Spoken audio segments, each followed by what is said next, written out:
Welcome to this evening's board meeting. Ms. Contra, we will call this meeting to order at 6 p.m. All right, moving on to section 2.1, public hearing. I do need a motion to convene our public hearing this evening. I move to convene public hearing. I'll second that. Ms. Contra, we have a motion by Mrs. Underhill and a second made by myself. Okay, you can. President Sandoval, just having technical difficulties. Give me just a moment. Do you want to run us through a voice vote on this one? I can. Thank you. Perfect. Representative Pingarelli. Aye. Mrs. Underhill. Aye. President Sandoval. Aye. Dr. Sorensen. Aye. Mrs. Hill. Aye. Thank you. All right, motion passes with 5 ayes. Welcome. Well, thank you. Good evening, President Sandoval, members of the governing board, Dr. Reynolds, colleagues, and community. This evening, I will present information related to the second revision to the Peoria Unified School District's operating budget for fiscal year 2023. Tonight, I will review requirements related to budget revisions and highlight the main changes to the maintenance and operations, district additional assistance, and classroom site fund budgets.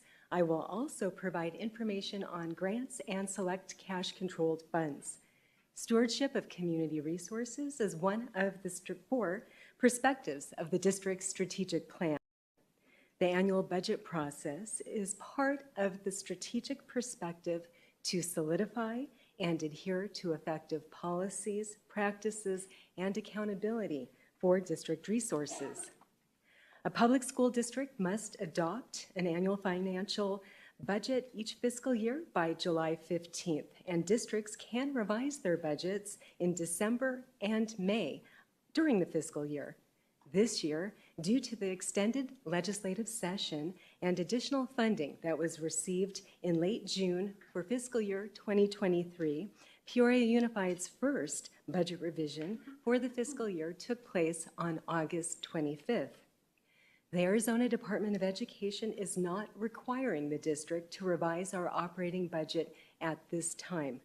The budget revision being presented tonight allows the district to include updated prior year ending balances in the current year budget and other budget adjustments. A final budget revision will take place in May for the current fiscal year. I would like to thank our budget analysts, Veronica Fabella and Araceli Angel, for their assistance with the December budget revision. The annual expenditure budget for maintenance and operations, or M&O, is the fund where most of the district's regular education and special education day-to-day expenditures take place for the district.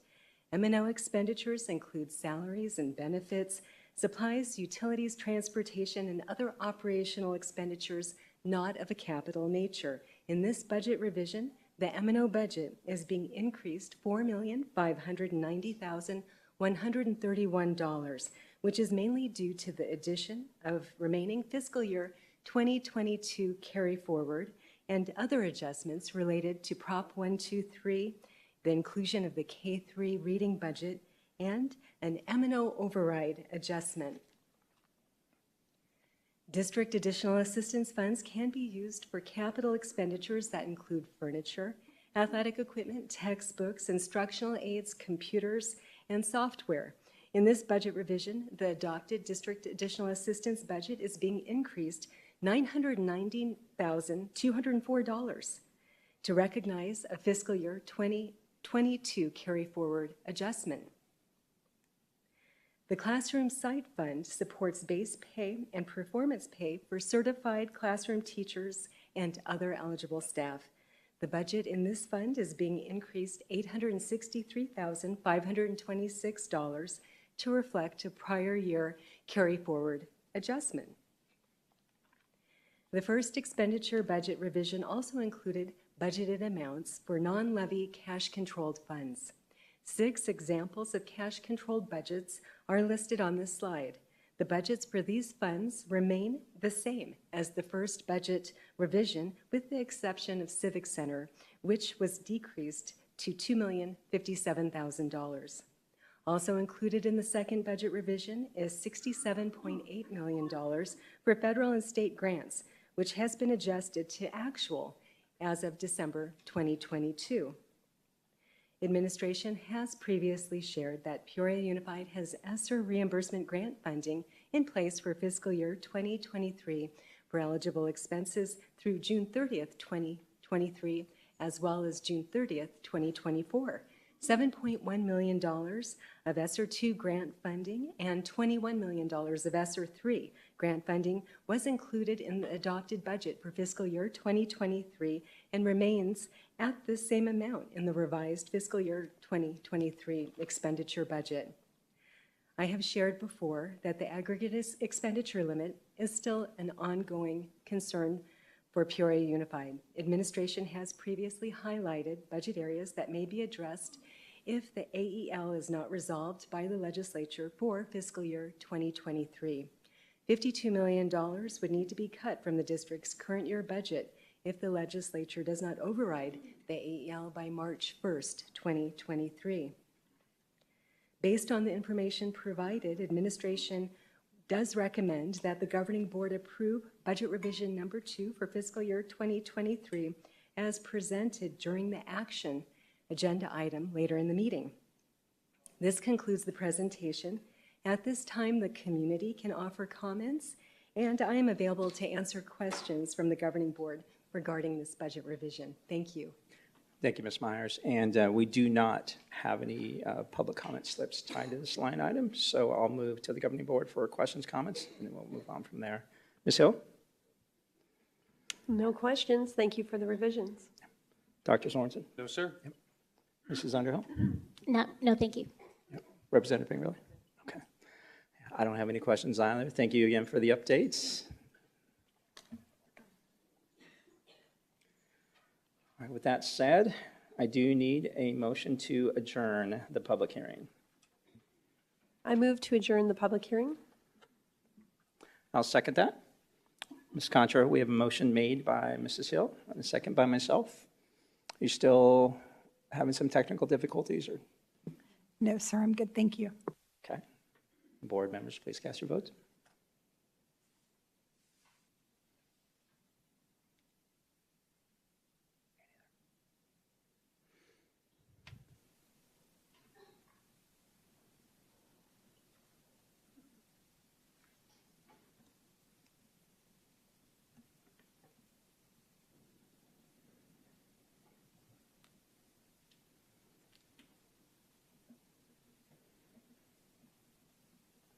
All right, motion passes with 5 yeas. Thank you, board members. All right, moving on to our opening exercises, moment of silence and pledge allegiance. Mrs. Underhill and Representative Pingerelli, would you mind leading us in the pledge and our moment of silence this evening?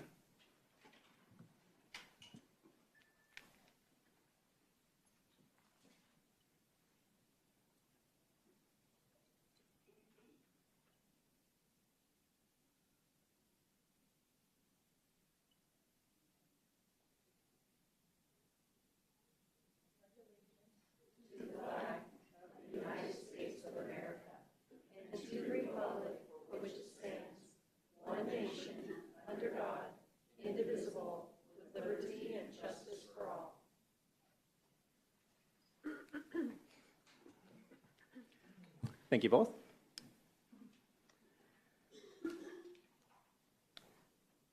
All right, moving on to section 5.1, address agenda and consider adoption or recommend changes. Board members, any items that you would like to change in the order of the agenda or any adoptions? Ms. Hill? No, thank you. Dr. Sorensen? No, sir. Mrs. Underhill? No, thank you. Representative Pingerelli? All right.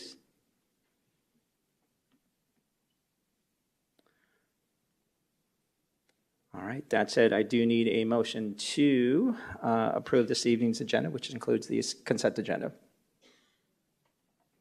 I move to approve the agenda as stated. I'll second that. Ms. Contra, we have a motion made by Mrs. Underhill and a second made by myself. Board members, please cast your votes.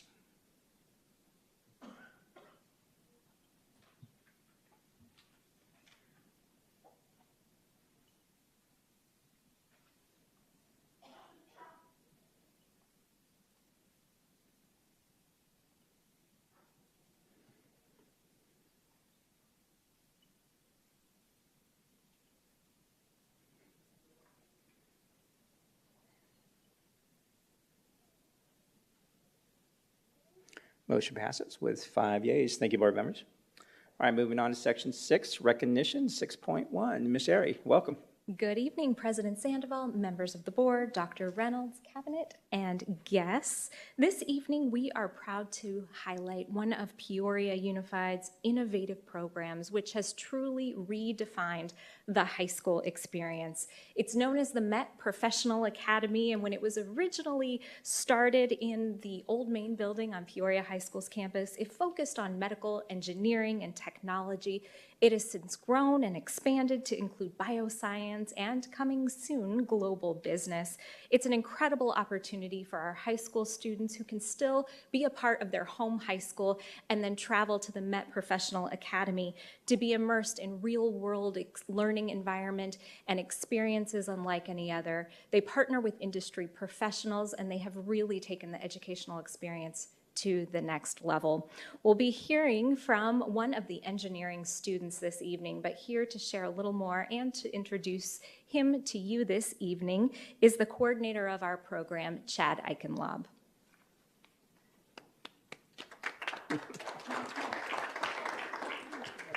Welcome, sir. Thank you. Thank you, Ms. Airy. Mr. President, members of the governing board, thank you for allowing us some time tonight to share this really incredible set of projects that our students complete at the Met Professional Academy. The EPICS projects were, they originated out of Purdue in the 80s and then were picked up by ASU. And from there, they created a high school competition that high school students all over the state of Arizona can compete in. Our students at the Met Professional Academy have been competing in that competition for the last 6 years and have received a number of awards over that time, including last spring, 2 of our teams won awards. One was Community Impact Award, another team won 3rd place overall. The EPICS projects have really become one of the foundational pieces of the Met Professional Academy experience. With these service learning projects, students go out into the community, they find a stakeholder with some sort of problem or challenge that they need the students to solve. And so these are year-long projects that students get to use a wide variety of design process thinking and problem-solving skills to solve. And the topics can vary widely. We've had students who have created devices for people with mobility impairments to help improve the quality of life. We have a team that's working with a small business to retrofit some batting cages so that it can be used as a bird sanctuary where people can go and see the rescue birds as well as adopt a bird if they would like to. And so these projects can vary widely. They're year-long projects where students really get to implement a wide variety of skills that they're learning within their courses. One of my favorite parts about the projects is they're interdisciplinary. We have students from 3 different strands who work on EPICS projects, and they can combine teams with students from each of the strands. So our bioscience, technology, and engineering students can comprise a team and work on these year-long projects that they are truly passionate about. These projects allow students to really exercise their collaborative skills, their communication skills. Again, they're projects that they're passionate about, and really at the end of the day, the best part is they're helping the community. They get to use their skills, see how they can actually use what they're learning in school to improve the quality of life for our community.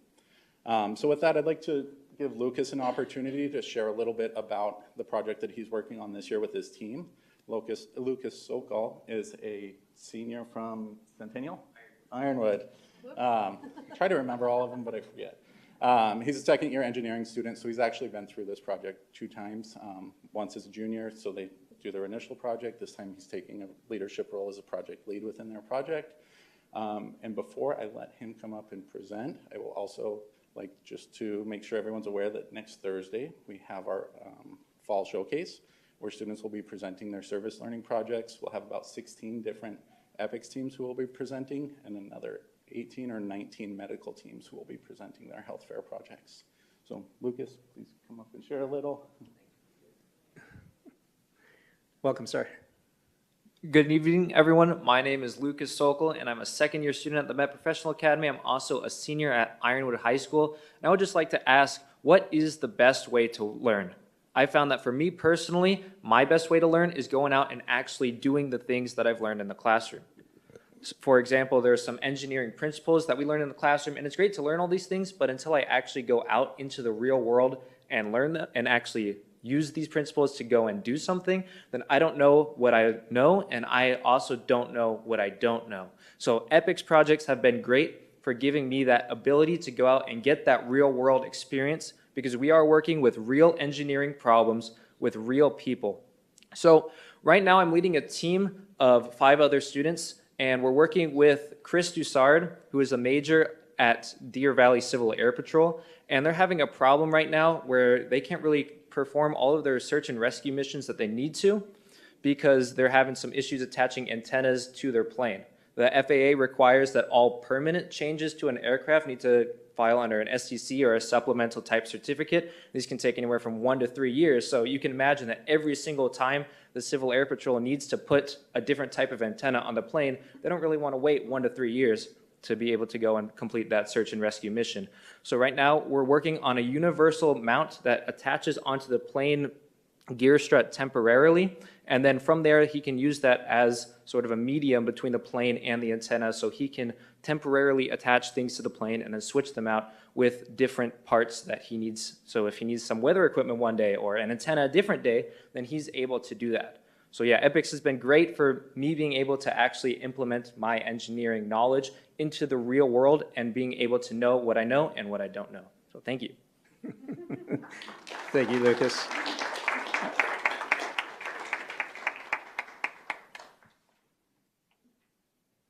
If the two of you want to approach the podium again, please. Thank you. I'm sure our board members have some questions or comments for you. Ms. Hill? Well, how impressive. What a great concept, really, right? So I just love the fact that you're getting so much out of this collaboration that is being forged between the school and companies and businesses.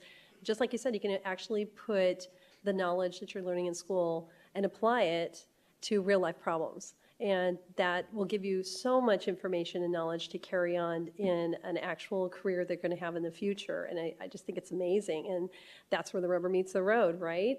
And so I think it's an amazing program. And I'm just really glad to hear that it's so successful and there's such great output with it. And I just wish we could do this across, all of our schools for every single, English and history and the whole bit. Everything could be applied this way, and I think it's a great concept. So congratulations on everything you've been able to accomplish thus far.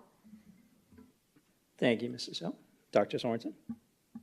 Yeah, thank you so much for coming tonight and sharing with us that learning just doesn't happen in desks and rows and pods and classrooms with 4 walls. So it's always a great reminder to educators of different ways to assess and learn those skills. And young man, so eloquently spoken. So great job. Thank you so much for being here.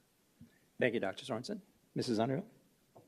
Yeah, and as you can tell, they all don't just learn engineering skills, they really work on those professional skills like speaking in public and those kinds of things. So it's been my pleasure to sit on their advisory council over the last couple years and just listen in as they talk. And what those meetings do is they bring together a lot of the professionals, et cetera. And you guys are just amazing. Your ability to go out and attract individuals and business folks in our community that want to work with our kids. And it's such a win-win because the energy of the people that are on that are volunteering, the corporations that you have, get energy from the kids as well. And that's evident by occasionally we'll see an alumnus, leading one of the groups in the breakout sessions, et cetera. So it's an amazing program. The skills they're learning are top notch, and these kids are really going to be prepared. So thank you for your continued work and all that you're doing there. Thanks a lot. Thank you, Mrs. Underhill. Representative Pingerelli? Oh, well, I just want to say also thank you very much for coming here. And so you're going on into engineering, is that correct? Yeah, so right now I'm still debating between colleges, but I'm going to major in aerospace engineering. That's the plan right now. Ah, great. Thank you. I'm sure you will do very well. Thank you. Thank you, Representative Pingerelli. Yeah, I'm going to echo everything that's already been said. I've attended a few of the events and the partnerships that we have, not only with some of the private sector organizations, but even, the city of Peoria. What I love about some of the events that I've attended, as the projects are being reported out on, not only from a technical perspective, but Chad, you mentioned something about the premise really kind of beginning with the end in mind, right? Meaning how it impacts the community and makes the lives of others better. So, Lucas, as you continue along this career path, keeping people in mind, as you share your gifts, that you have innately, and those that you've grown and honed here in the Peoria Unified School District, and just continue to keep people, at the center, of what you do and in and around your purpose. So, and what Dr. Sorensen stated, everybody learns a little bit differently, and look at what you stated, it's more hands-on and that experience that you thrive in. So I've always said as a district, we're program heavy, and we're very thoughtful and intentional about how we meet our students where they're at and put them in positions to be successful. So thank you both very much. Thank you. All right.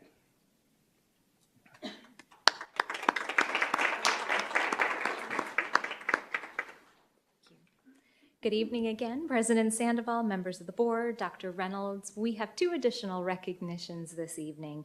And next, I'd like to recognize a very dedicated individual for her exceptional service as our governing board attorney, Ms. Denise Bainton. Ms. Bainton has served on the team at the DeConcini, McDonald, Yetwin, and Lacey Law Office since 1984. During her tenure, she has represented public school districts like ours on a myriad of issues, offering her legal expertise and representation.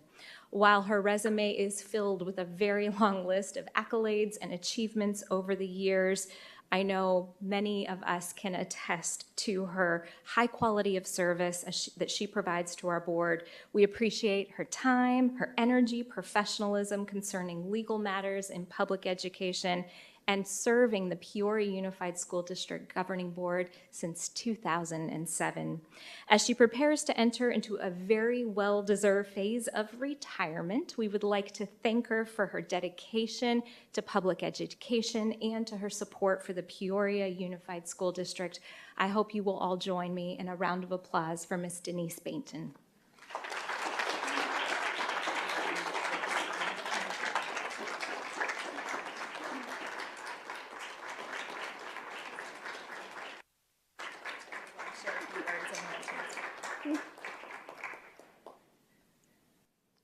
Mr. President, members of the board, Dr. Reynolds, it has been one of the highlights of my too long, probably, career to be the attorney for this governing board. I will miss it terribly, and I will miss you terribly, and it leaves a hole in my heart to know that this is the last time I will be here in any official capacity in front of this board. So thank you very, very much for this recognition.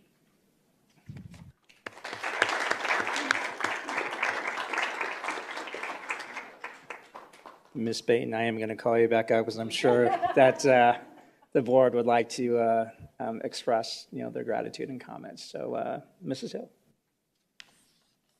Well, I finally got to meet you face to face, which is wonderful. We have had many conversations, but over phone conferencing. So it's just lovely to be able to meet you in person. And we have just such a wonderful relationship with you, and you've just given so much valuable information to us that we have utilized over the years, and you've been invaluable to our team. So I want to thank you for all of your dedication and your hard work, and for helping us navigate through COVID. So that was fun. So we appreciate everything you do, and enjoy your retirement. Thank you. Thank you, Mrs. Hill. Dr. Sorensen. Yeah, thank you so much for your service. You can tell your passion still burns bright. So I look forward to updates on all the books you're going to read and the piano that you're going to learn and all those things that you're going to do in retirement. So thank you so much. Thank you. Thank you, Dr. Sorensen. Mrs. Underhill? Yes, Denise, I can't believe it's the first time I've met you face to face also, but it's been great, and we are so lucky to have had you. I appreciate your expertise, your knowledge, your candid support, and and help on a lot of different areas. So much appreciated, and I really hope you have a wonderful next chapter. Thank you. Thank you, Mrs. Underhill. Representative Pingerelli?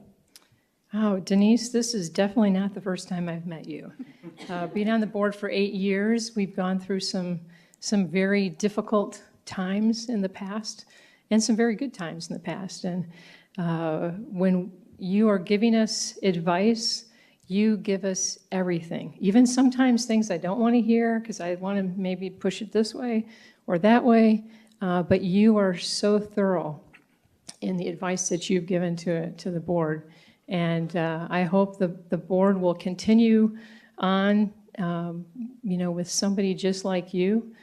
So I really appreciate it, and you have my number, I have yours, so let's keep up and stay friends. Thank you. Thank you very much.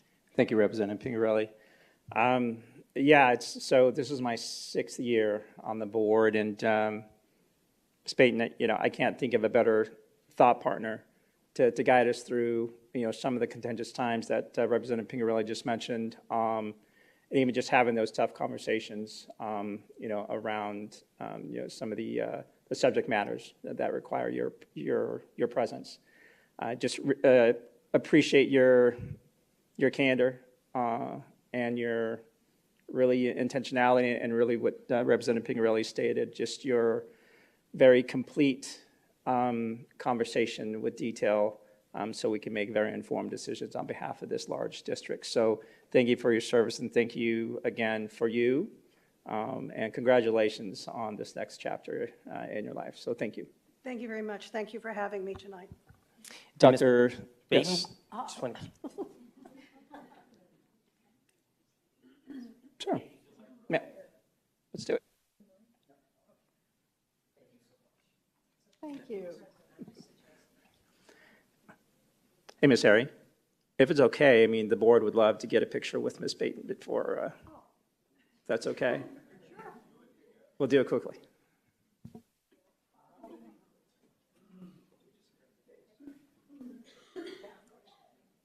And while you're assembling, I'll share that by quick count, Ms. Payton has served 19 governing board members from this board. So thank you again, Ms. Payton.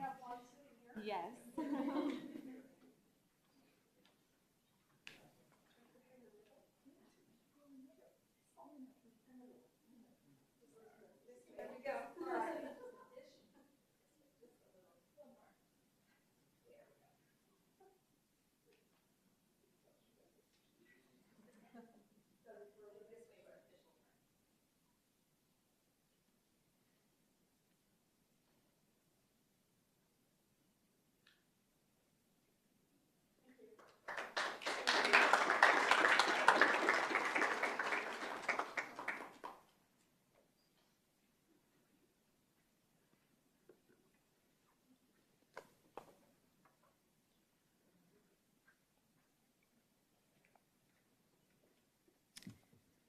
President Sandoval, members of the board, Dr. Reynolds, our final recognition this evening is very bittersweet.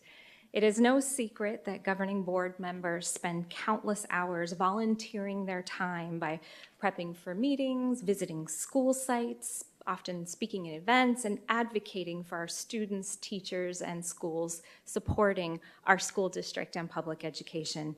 After tonight, we will bid farewell to 2 governing board members who have so generously served the Peoria Unified School District community, Representative Beverly Pingarelli and Mrs. Corey Underhill. Representative Pingarelli has been a dedicated member of the Peoria Unified School District Governing Board since 2015, where she has impacted our district in immeasurable ways. While she'll no longer be serving on the board, we know she will still have her spirit with us, but also in education through the service that she does at the Arizona House of Representatives. And we thank you so much for your service and your continued service, Representative Pingarelli. Mrs. Underhill has served on the governing board since 2019, and her passion for helping our children earn the best education possible is so evident. She has also made an incredible impact to the Peoria Unified School District from the time she began teaching here through her service, and we are so very grateful for your support as well, Mrs. Underhill. On behalf of our school district, our deepest gratitude to both of you for your contributions and for your service, for the time away from your family to be here and to make those important decisions to impact our students. We have a small token of our appreciation, and Dr. Reynolds, if you would step around, Mrs. Underhill and Representative Pingarelli, if you would also join Dr. Reynolds so he may present these to you to commemorate not only your service, but your last official meeting on the governing board.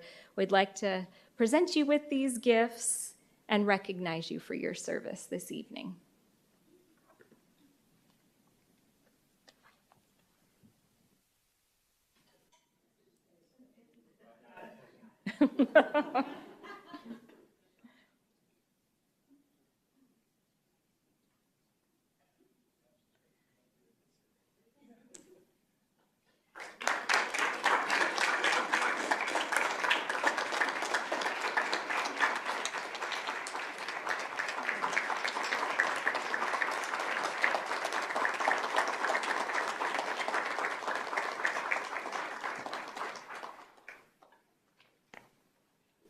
President Sandoval, I'll turn it back over to you.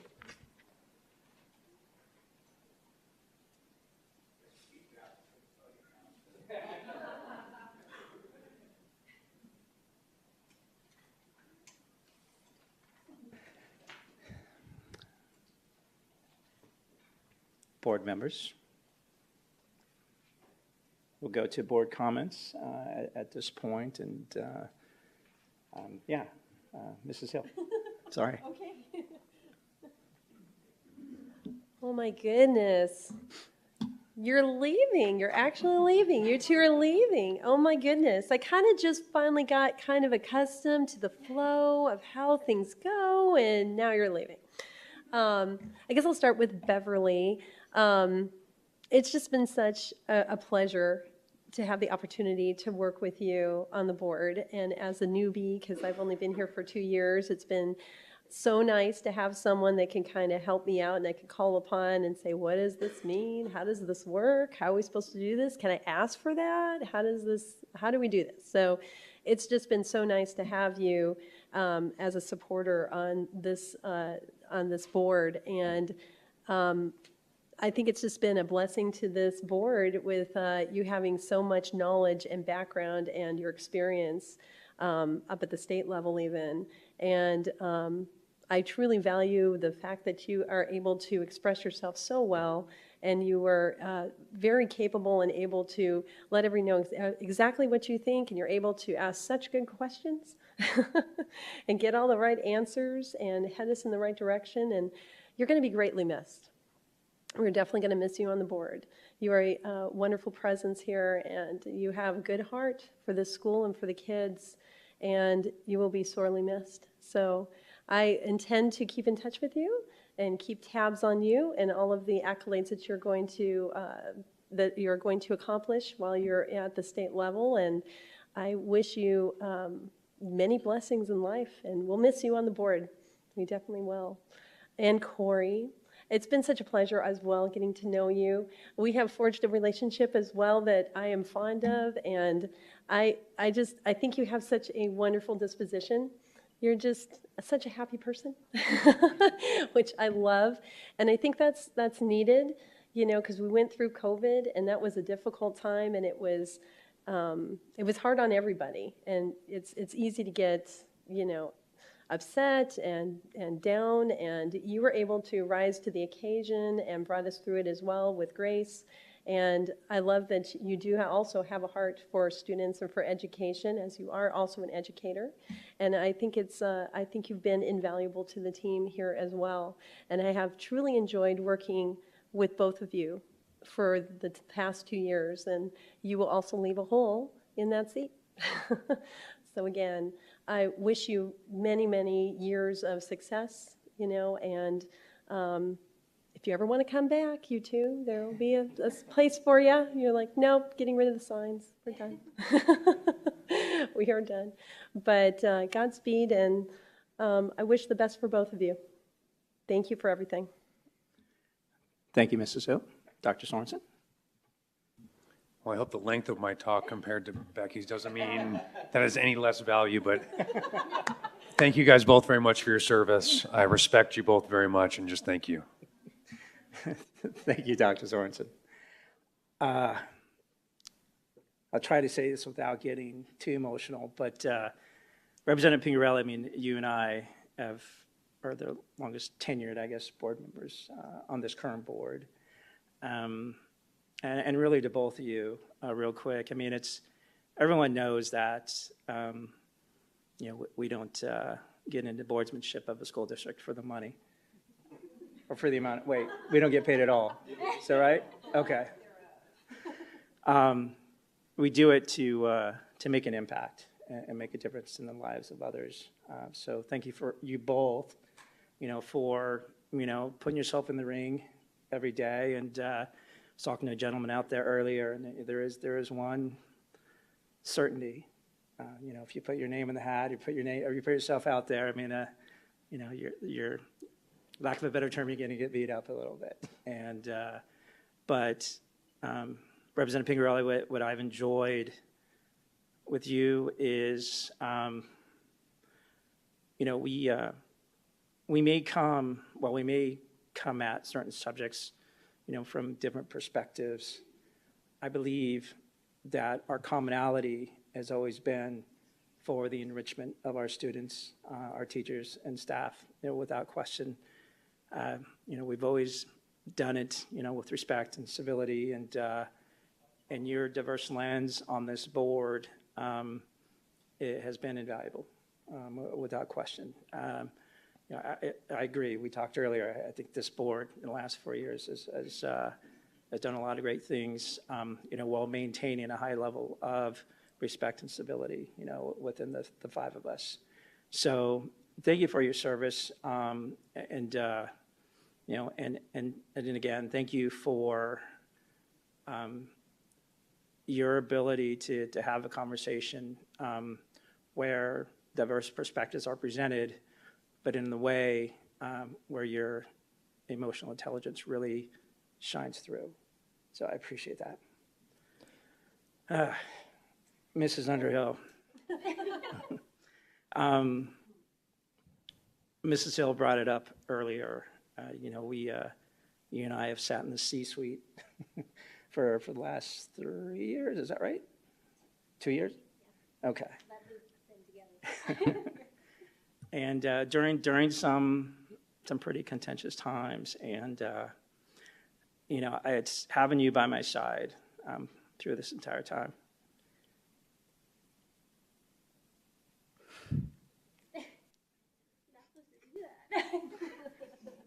It's been tough, for sure.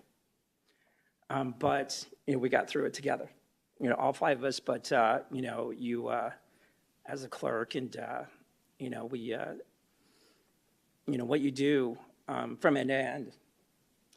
In the classroom, on this board, it is 100% focused on lifting up, our young scholars and our teachers and staff, and your classroom experience on this board has been invaluable. Your heart and your mindfulness, and again, I use the word intentionality a lot, but your intentionality, shines through when we're making tough decisions on behalf of this, the fourth largest district in our state. But I just want to say this, it's been a pleasure working on this board with you, and it's sitting in the executive level, I guess, executive seats of this board over this time. Again, what you do every day, it's inspiring. I'm inspired by it, and working with you is definitely, I'm better for it. So thank you. All right. President Sandoval, I wanted to go before you because I knew you were going to get choked up, and now I'm got a little lump in my throat, so I'm going to try. I just want to first, if I may, thank your families.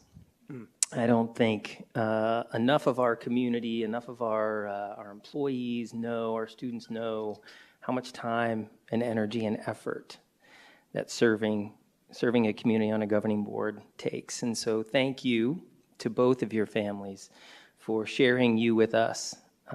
You're two remarkable people, and we're so blessed to have had you serving this community. I want to echo just what President Sandoval said.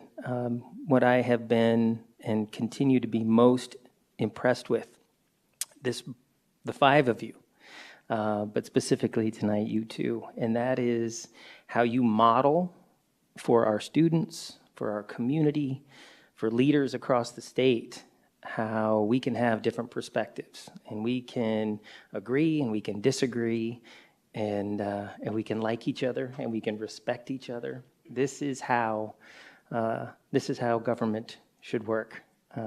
in working together and solving issues. And so thank you. And the last thanks I have is thank you for bringing me to Peoria. It's going to be the honor of my life to work with you, to work in this community, in this school district. And so thank you for bringing me here. Thank you, Dr. Reynolds. Mrs. Underhill? Well, thank you, all of you guys. It's just been an amazing opportunity, and y'all are really eloquent speakers, and I'm more of a writer, so I wrote my comments, and you're just going to have to listen to me amble through them. But they are heartfelt. So here it goes. As this is my last meeting, I wanted to reflect on my family's experience with Peoria Unified. This year is not only the end of my board term, but also the end of our son's journeys through this district, as Rex is going to be graduating this year and Jackson's already gone at ASU. But first, I really want to take a moment and thank my family. Through the eventful last 4 years, my husband, Mike, my best friend in the whole world, has been my rock as always. He's been there to help weigh lots of issues, provided, input as a physician, supported me in what at times was a time-consuming volunteer position, and just been there, been my all in all. I also want to thank my sons, Jackson and Rex, who are always supportive and providing that student perspective to me, and just continuing to thrive and all the wonderful things that make Peoria a great district. And I also want to thank my parents for always encouraging me and supporting me and being here even tonight, and also my in-laws. I just love all you guys so much, and I'm forever grateful to you. And of course, I thank God because, well, for everything, but also a lot of prayers went into this position. So just want to state that. And now I'm just going to tell you our story. So my family's experience in Peoria Unified started in 2007. One day, Davita Salter was knocking at our door, and she wanted to meet our son, Jackson, who was about to be a kindergartner. And we thought, wow, a principal that's coming out to do a home visit and meet our student, we've definitely lucked into a great school and school district. As time went on, our youngest, Rex, joined Jackson at Frontier, and we were blessed with amazing and dedicated teachers and administrators and many wonderful traditions like tea at the White House and school carnivals and sports events and just all kinds of things. We were fortunate to become involved in the PTSO and other activities like Feel Up to Play and just 3 more, and all kinds of ways to support our school. As our boys moved on to high school at Sunrise Mountain, we continued to experience truly amazing teachers, administrators, coaches who showed endless dedication to our boys and all students. The traditions of the school, led by Mr. Setka, from the standpoint of academic excellence, athletics, the arts, the community student involvement, provided numerous growth and leadership opportunities for our sons. The staff that poured into our sons are what inspired me to go back to teaching myself in 2014, first at Oakwood and then at Frontier, and I'm so thankful to Sean Dugood and Cindy Cords for showing me the ropes at Oakwood, and to Ray Connolly and Lori Little and their teams at Frontier, and just for their support over the years. Then in 2018, our state went through Red for Ed, and it was at that point that I decided to run for the school board. As a teacher, I had some ideas on improvements regarding curriculum and behavioral support, but mostly I just wanted to support continued excellence in our district so other families could experience what we had. Little did I know what was around the corner, a worldwide pandemic that would challenge our communities and challenge the concept of school as we knew it. Despite many painful months and challenging decisions, I'm proud to say that even with our differences, I believe our board and Peoria Unified's leadership, first with Linda Pallas-Thompson and then with Dr. Reynolds, managed through that time in the best way it could. Many thanks for that go to President Sandoval for his gifts of patience, kindness, and civility, and to all the leadership team members and staff across the districts whose jobs expanded exponentially overnight. During that time, people were hurt, suffering, angry, saddened by loss, and at the same time building strength and resilience like we'd never seen. I'm still inspired when I think of the ingenuity and the courage it took for our leaders and staff to first move to an online learning format in a matter of weeks, and then to develop and implement protocols to allow PUSD to open its doors again and to stay open to serve our students. That time and many moments since have taught me a lot about decision-making and given me respect for those who must make difficult decisions at higher levels all the time.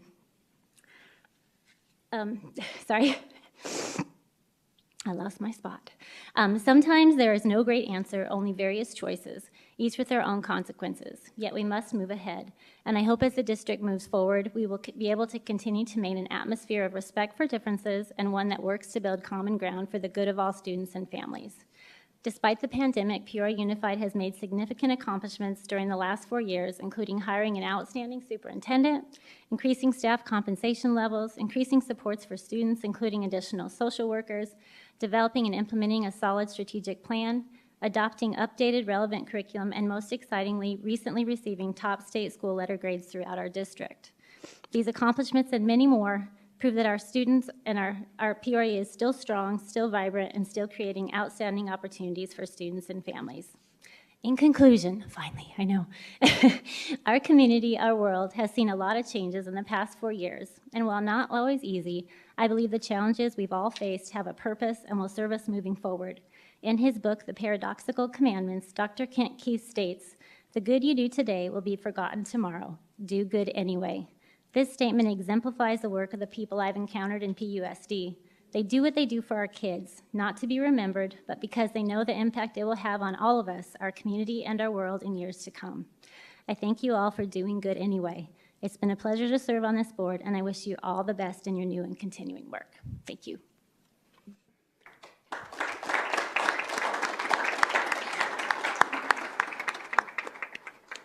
Thank you, Mrs. Underhill. Representative Pingerelli? Well, I have a kinship to Dr. Sorensen. I'm usually short and sweet, but I appreciate Corey's very thorough, and I appreciate everybody on this board. It's been a very good working board for the last 4 years. So it's been an honor to be on this board for the last 8 years. And the first person I wanted to thank is my husband, Peter. He's been with me through various endeavors that we've gone through in life for the last 35 years, and hopefully will continue on for many, many more. For our countless hours of talking education. So when I wrote that down, I thought, wow, we must really be boring. But I don't know. And for coming as tonight to countless governing board meetings. I've dragged him. We work at the same place, so he usually comes. I'm barreling from work. We both are. So he comes and stays, and I think has a good time. So thank you so much.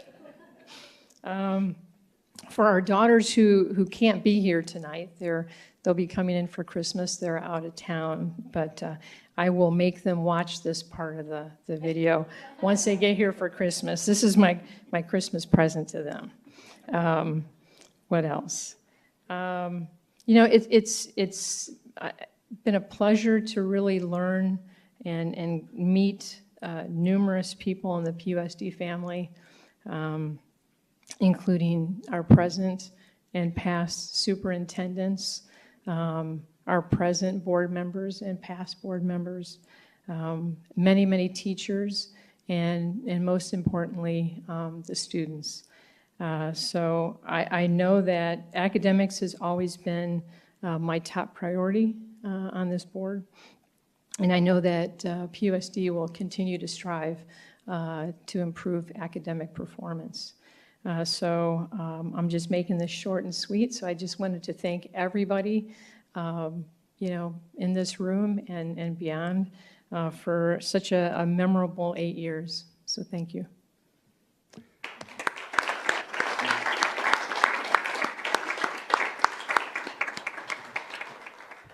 Thank you, Representative Pingerelli. I had one other thing. Sure. You didn't cry for me. You cried when it came to Corey. I didn't actually cry. So, just to be...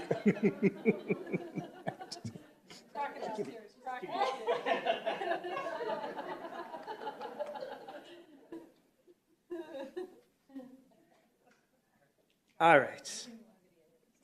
That's right. Moving on to superintendent comments. Dr. Reynolds, are you? I Okay. I thought we just did. Recognitions? Oh, gotcha. All right. All right, well, sorry, I didn't delineate between the two. Mrs. Hill, board comments. Short and sweet, I have no comments. All right, Dr. Sorensen. No, sir. Mrs. Underhill, Representative Pingerelli. I am good. All right, no comments for me as well. Dr. Sorensen, superintendent comments. All right, Dr. Reynolds, sorry. We may need a break. No. All right. Well, first of all, I would like to welcome former Peoria Governing Board member and State Superintendent Diane Douglas to the meeting this evening. Thank you for your past service and your continued support for the Peoria Unified School District in Arizona. So thank you for being here this evening.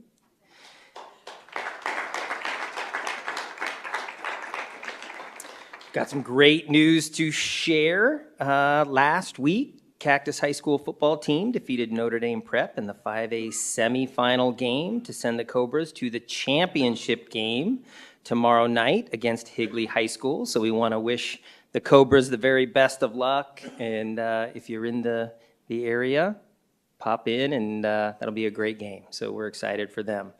I'm also excited to announce that our Chief Personnel Officer, Ms. Laura Vesley, was selected by human resources administrators and employees across the state to serve as the next secretary for Arizona School Personnel Administrators Association, or what we affectionately call ASPRA. This appointment was announced during the annual ASPRA State Conference in Prescott on December 18th. Ms. Vesley will serve on the executive board as secretary for a 2-year term. Congratulations, Ms. Vesley.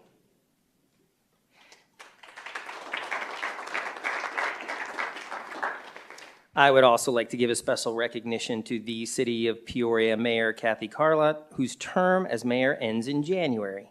As Peoria's first female mayor, Ms. Carlott has led the city during a time of growth and has been a proponent for the quality of life that 31 of our schools also contribute to in many, many ways. She's also been very supportive of our district's past bonds and overrides, which support strong schools in Peoria. So thank you, Mrs. Carlott, for your years of service and support and advocacy for our community.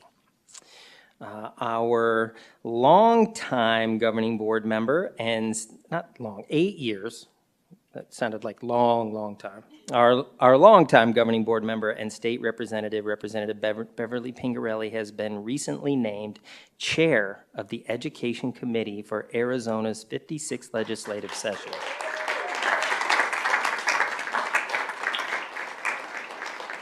Representative Pingerelli was nominated by House Speaker-elect Ben Toma and will begin her appointment as chair for the upcoming session, which opens on January 9th. So I want to congratulate Representative Pingerelli on her appointment and wish her the very best serving our community state, and which means we continue to get to work together, which I am very, very excited about. So congratulations. And lastly, I would like to congratulate our 2 new governing board members who will be joining us in January. So congratulations to Ms. Heather Rooks and Ms. Melissa Ewing. We can't wait to get you up here. So thank you for your willingness to serve, and thank your families for the time and energy that you're going to be putting into this. So congratulations. And that concludes my comments. Thank you, Dr. Reynolds.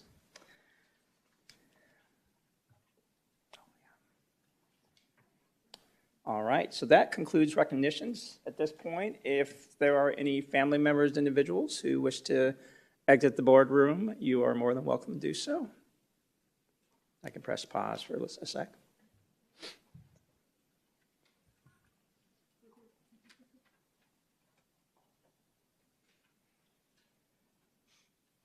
All right, moving on to public comments. Request to address the governing board regarding matters not included on the agenda.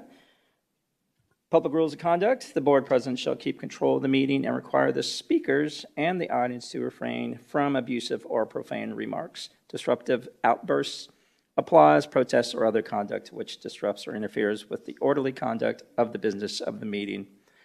Personal attacks on board members, staff, or members of the public are not allowed. It is inappropriate to utilize a public hearing, the public comment segment, or any other agenda items for the purpose of making political speeches.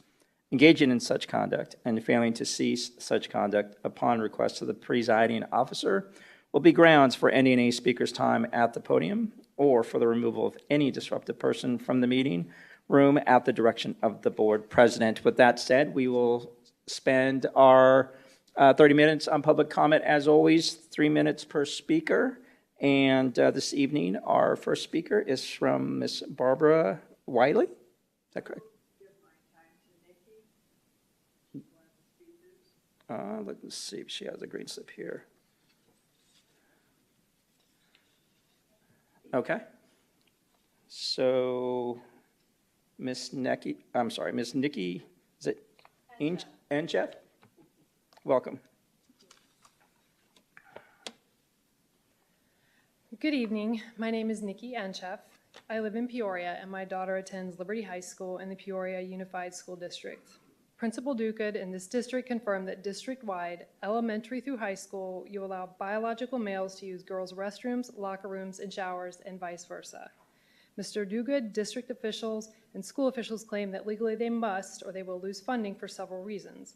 One, a claim that Title I requires transgender identifying students to be allowed to use the restrooms, locker rooms, and showers that match their claimed gender identity.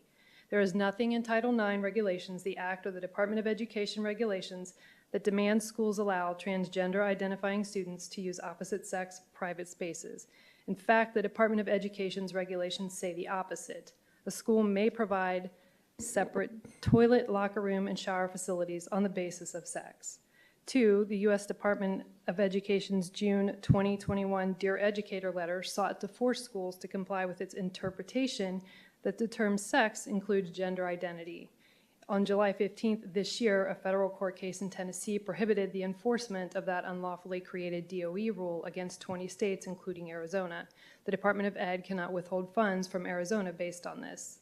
Three, there is no court ruling in the state of Arizona, the Ninth Circuit Federal Court of Appeals, or U.S. Supreme Court that demands school districts allow transgender identifying students to use opposite-sex bathrooms. In fact, the Supreme Court decision on Bostic versus Clayton in 2020 that school officials claim justifies allowing this is false. The case was about employment discrimination and explicitly disclaimed ruling on bathrooms, locker rooms, or anything else of the kind. Four, using President Biden's January 2021 executive order stating the policy of his administration as a law that demands biological boys and men be allowed to use girls' and women's private spaces is also incorrect. A presidential policy is not a law. In closing, there is no statute, regulation, or binding court opinion that requires this district to do what it is doing. I know this, you know this, and your legal counsel knows this.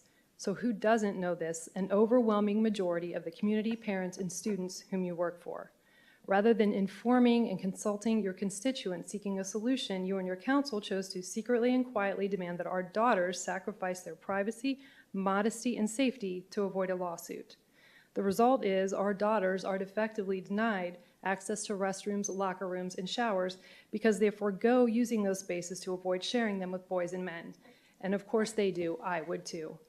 It is my mission to spread this information so that many parents and students who have no idea this is your unofficial policy at their schools will know and demand a better solution to this. I have copies of my statement with references and action steps any citizen can take to become better informed and involved. See me after the meeting. Thank you. Thank you, Ms. Anchev.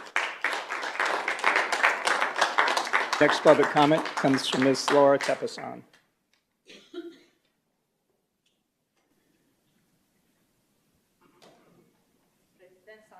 Board members and guests. It is the giving season, and for me that includes giving thanks to you all, board members.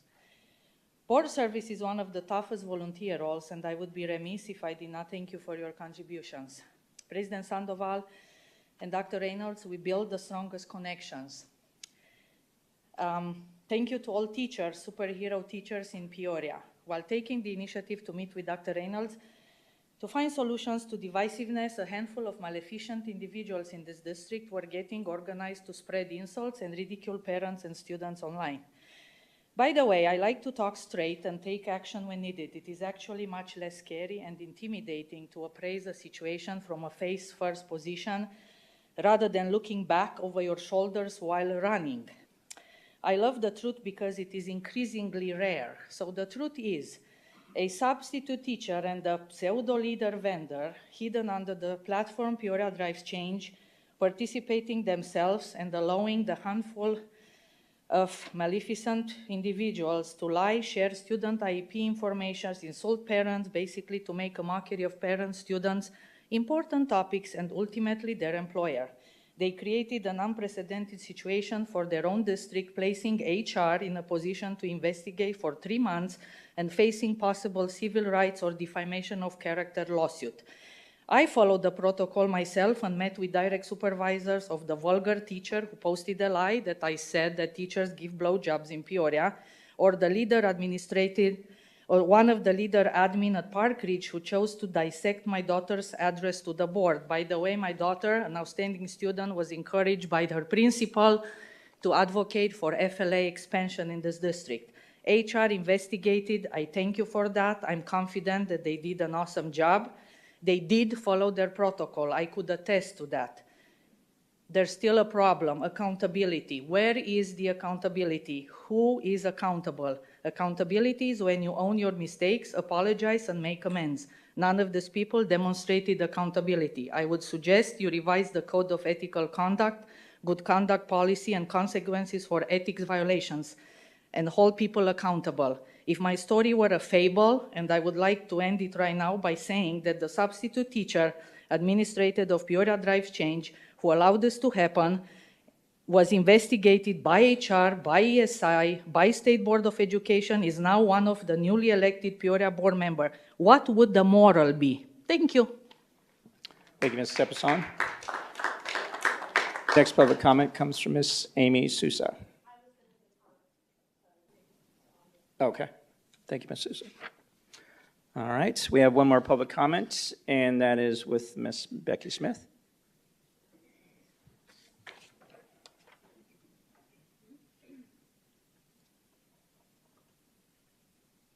Hello. I did want to start off congratulating both candidates who will be joining the board in January. Over the past 2+ years that we've been coming to board meetings, we found that most people won't come here to a board meeting and speak due to judgments, assumptions, name-calling, and even bullying that you may receive by coming here and sharing your concerns. So what seems to happen is they spoke at the polls instead. The majority aligned with a certain candidate, and I hope that that gives you all a better understanding of where the majority of the people that you're representing or serving are standing. The numbers kind of tell you. One of the most recent concerns is the issue with the bathrooms. We all know the complications that came with and the lessons that should have been learned with allowing kids to use any restroom they want from the Loudoun County case. That was a horrific case. And what happened in that case, violations like that change people's lives forever. And we should not be proactive. We should be being proactive with things like that rather than reactive, especially when it comes to those kind of life-changing things that may happen in a restroom. It also made me think, why do all of our local gyms that people go to have gender-specific, biological, men and women's locker rooms, saunas, restrooms? And for some reason, that's okay, but in school, it's considered discriminatory. If consenting adults can't make the decisions for themselves to go in whatever bathroom they identify as an adult, why are we allowing minors to make this decision? I feel like it's opening up a huge can of worms that could really, really change someone's life for the long term, and it's not worth it. There are other ways, whether it's those students can use the nurse's office or a staff bathroom. There are other ways to solve these problems without compromising all the other students' rights, privacy, and safety. And again, this just comes down to a majority rules issue, like when you guys vote, majority rules. So that's all I had to say. Thank you, Ms. Smith. All right. That concludes our public comments this evening. Dr. Reynolds, Cabinet, if you can please make sure that we connect with all those who spoke this evening, I'd appreciate it.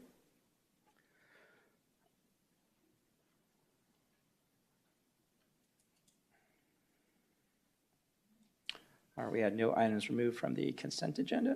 So we're now in section 10, action items. 10.1, consideration of revision number 2 to the maintenance and operations district additional assistance and classroom site fund budgets for fiscal year 2022-2023. Again, we had no public comment tied to this line item. Ms. Myers, welcome. Well, thank you. Good evening again, President Sandoval, members of the governing board, Dr. Reynolds. I do not have any additional information to add to the presentation at this time. Thank you. Okay. Mrs. Hill, any questions, comments that you may have come up with? Nope, no comment. Thank Dr. you. Sorensen? No, sir. Mrs. Underhill? I just do have one question. You had mentioned, or well, there was a slide around the AEL, and I just wondered if there's any indication if there is going to be a special session called, if we have any indication of that as of yet. Thank you, President Sandoval, Mrs. Underhill, members of the governing board. I do have a legislative update later in the meeting where I'll speak to that.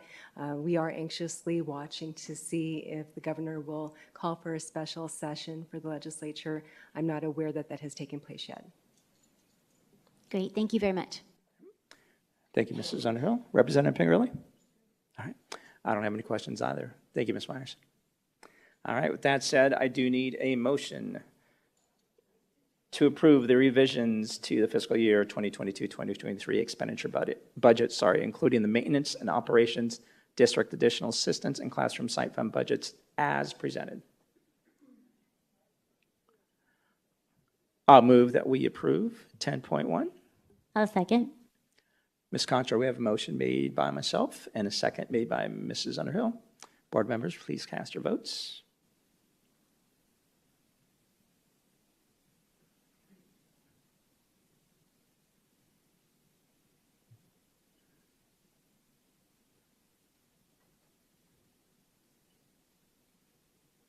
Motion passes with 5 yeas. Ms. Myers, thank you. Thank you, board members. All right, moving on to 10.2, the 2022-2023 performance pay system for certified employees, administrators, and classified employees, student support services. Ms. Vesely, welcome.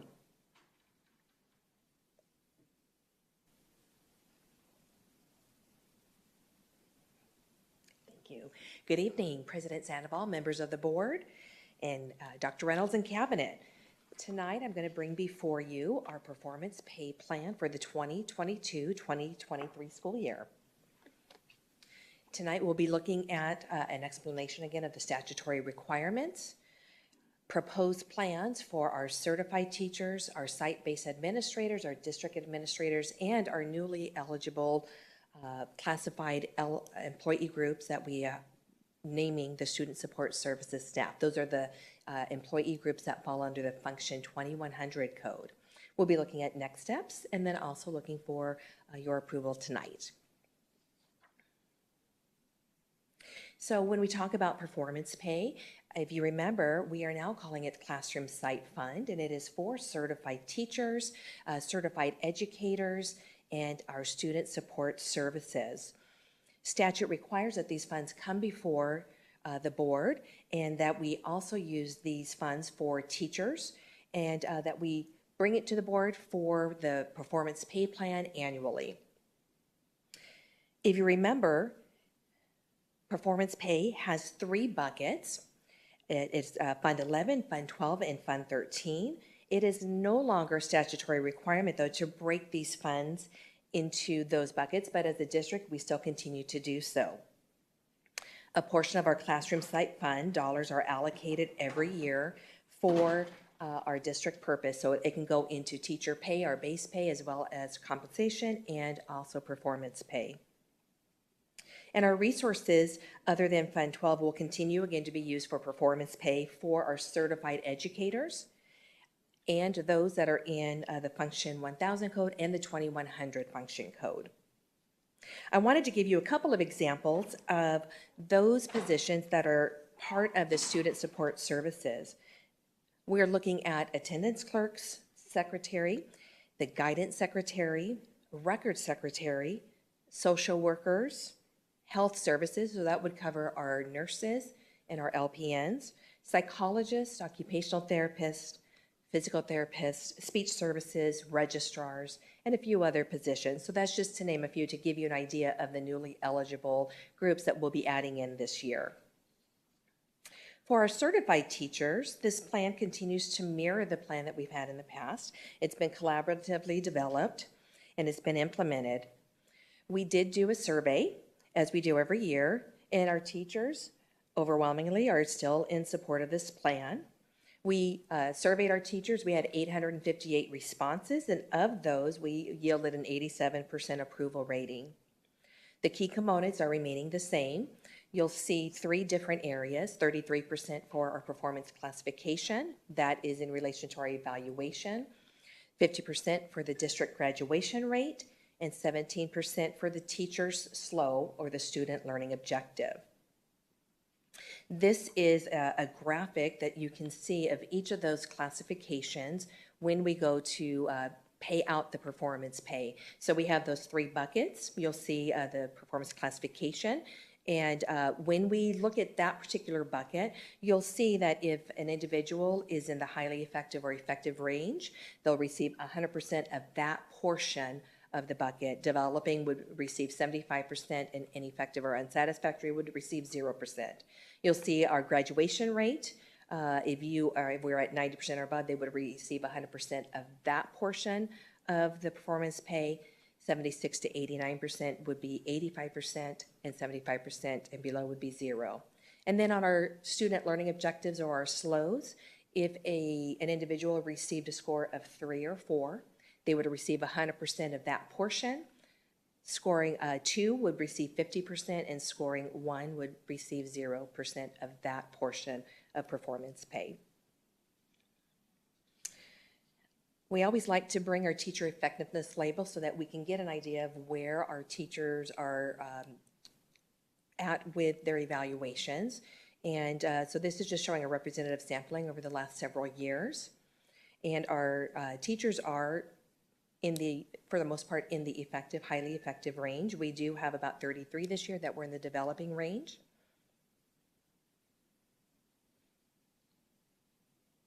Now, our site and district administrators also have a performance pay plan that mirrors that of our teachers. And we also surveyed our site and district administrators. We had 101 responses that yielded a 96% approval rating. Once again, you'll see the key components of 33% for their performance classification on their evaluation. You'll see 50% for the graduation rate, 17% for the SLO, or their school goals. We typically would call them school goals versus student learning objective. Again, you'll see the breakout, which is very similar to that of our teachers when we look at the 3 different classifications and the amount paid out for each. And once again, we have our site-based administrators, as well as this year we did add in our district administrators. You'll see that we had 73% in the effective range, and we had about 2 in the developing range. And overall, we're seeing our administrators in the effective and highly effective range. Again, our district administrative tool and performance pay, those would be our administrators that are here at the district office, our directors, executive directors, assistant directors, chiefs would fall under the same plan. We also do write our goals, and our goals will also support the strategic plan, as well as supporting our schools and overall student achievement. So within each of our areas, the chiefs work very closely with our district administrators in coming up with attainable goals that ultimately support student achievement. This is our newest area. We're excited to bring our classified student support employees on board this year. I believe we are probably the first district in Arizona that is bringing a portion of our classified staff into the performance pay plan. So I want to, first of all, thank our budget team that looked at this very closely as we started that work last year. So what we're going to do this year for our classified support team, what we have to remember is that their evaluation is very, very different from our teachers. Their roles also are very different, where they are supporting students in the roles, but they may not be actually in the classroom supporting students. So we had to look a little more broadly at how we're going to work through that performance pay option for them. So this year we are going to look at the 33% for their performance classification on their classified evaluation. We are going to add in the 50% district graduation rate, and they will be writing a learning goal that's going to be hopefully tied to the students at their school. It could be students maybe at a particular grade level, or I think about our elementary registrars. How do we support the possibility of a specific grade level, or how do we look overall at the possibility maybe students that might be absent? How do we start to make those calls to get students to come to school?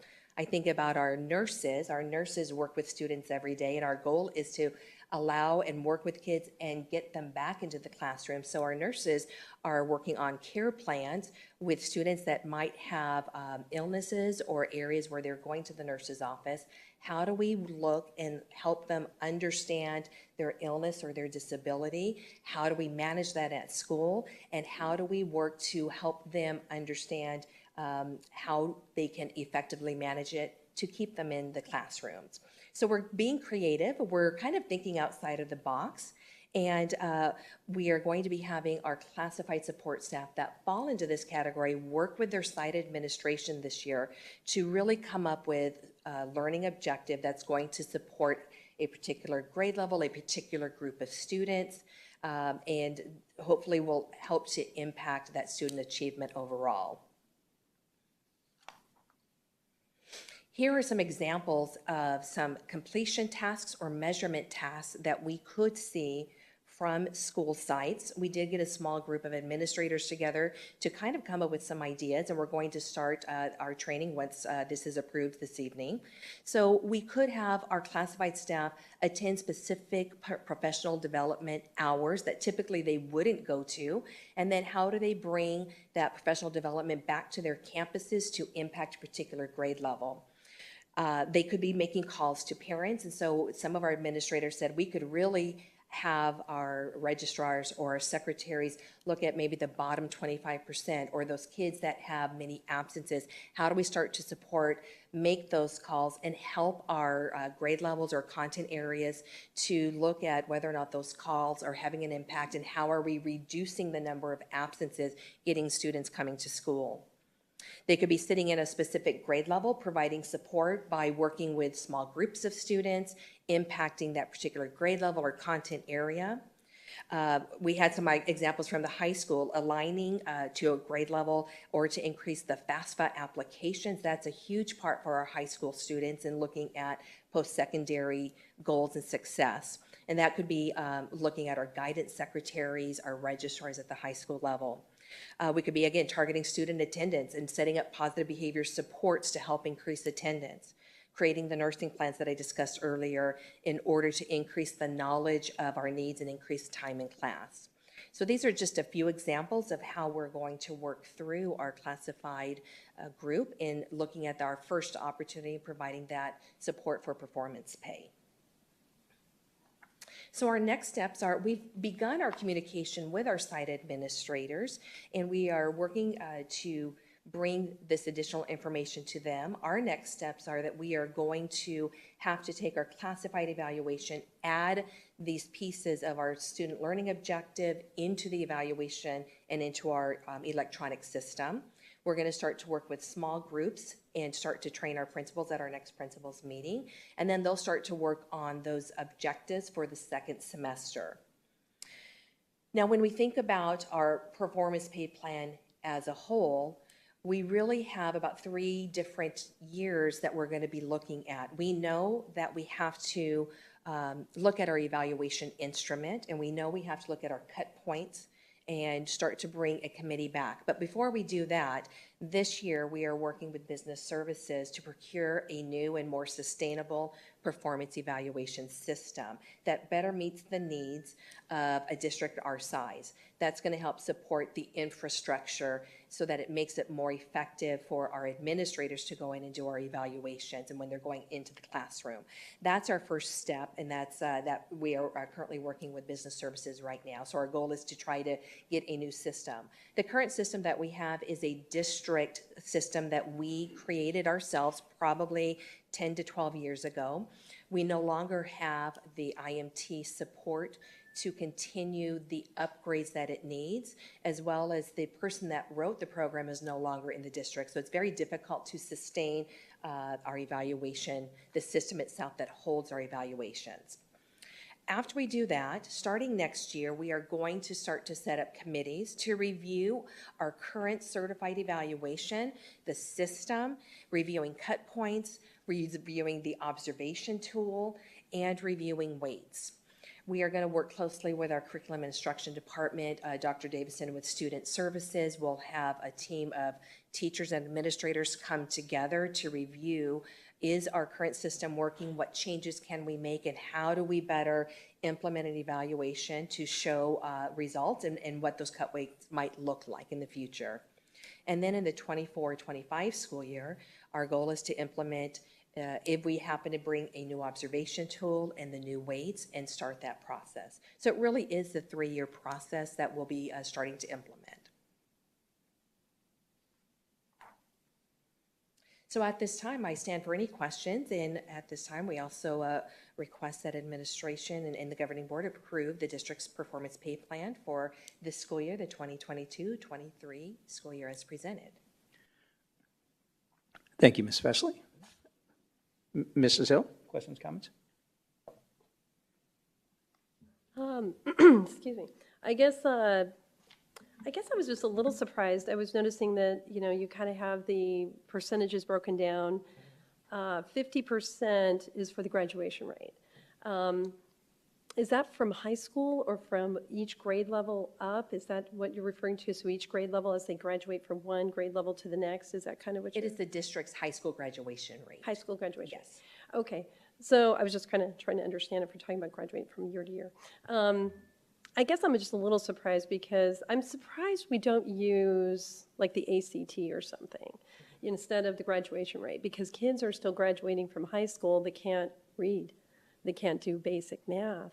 But they're still graduating. So we have a very high graduation rate. But, if you were to give them a standardized test, many of them can't pass it. But to me, that's the great denominator, right? So that really lets you know, well, this is where your kids are. This is how the teacher's really doing. I just wonder if we shouldn't implement something like that, to just kind of give us a better sense of, well, this is how the kids are actually performing, and this is how they're going to do once they graduate, and this is how the teacher actually was able to implement the curriculum. So I'm just wondering if that might not be something to consider. I mean, you can keep the, I can understand maybe the graduation rate being in there, but 50% is really high because the majority of them do graduate, but they can't pass a lot of, basic math. They're not doing well, on the ACT. So what are your thoughts with, maybe thinking about something like that? Thank you, President Sandoval, Mrs. Hill, members of the board. Through the student learning objectives that our teachers write, they will pick multiple points that will help show student achievement. So at the high school level, they could be choosing their district course assessments. They could be choosing ATC or SAT scores through their student learning objectives. At the elementary level, they'll be using their state assessments, district benchmarking, classroom-made assessments. In order to make changes to our current structure, by law, we do have to bring a committee together. We do have to bring teachers together to have that input. And so that's where right now we're going to start the steps first of getting the new system, since ours is antiquated. Then next year we will start this work.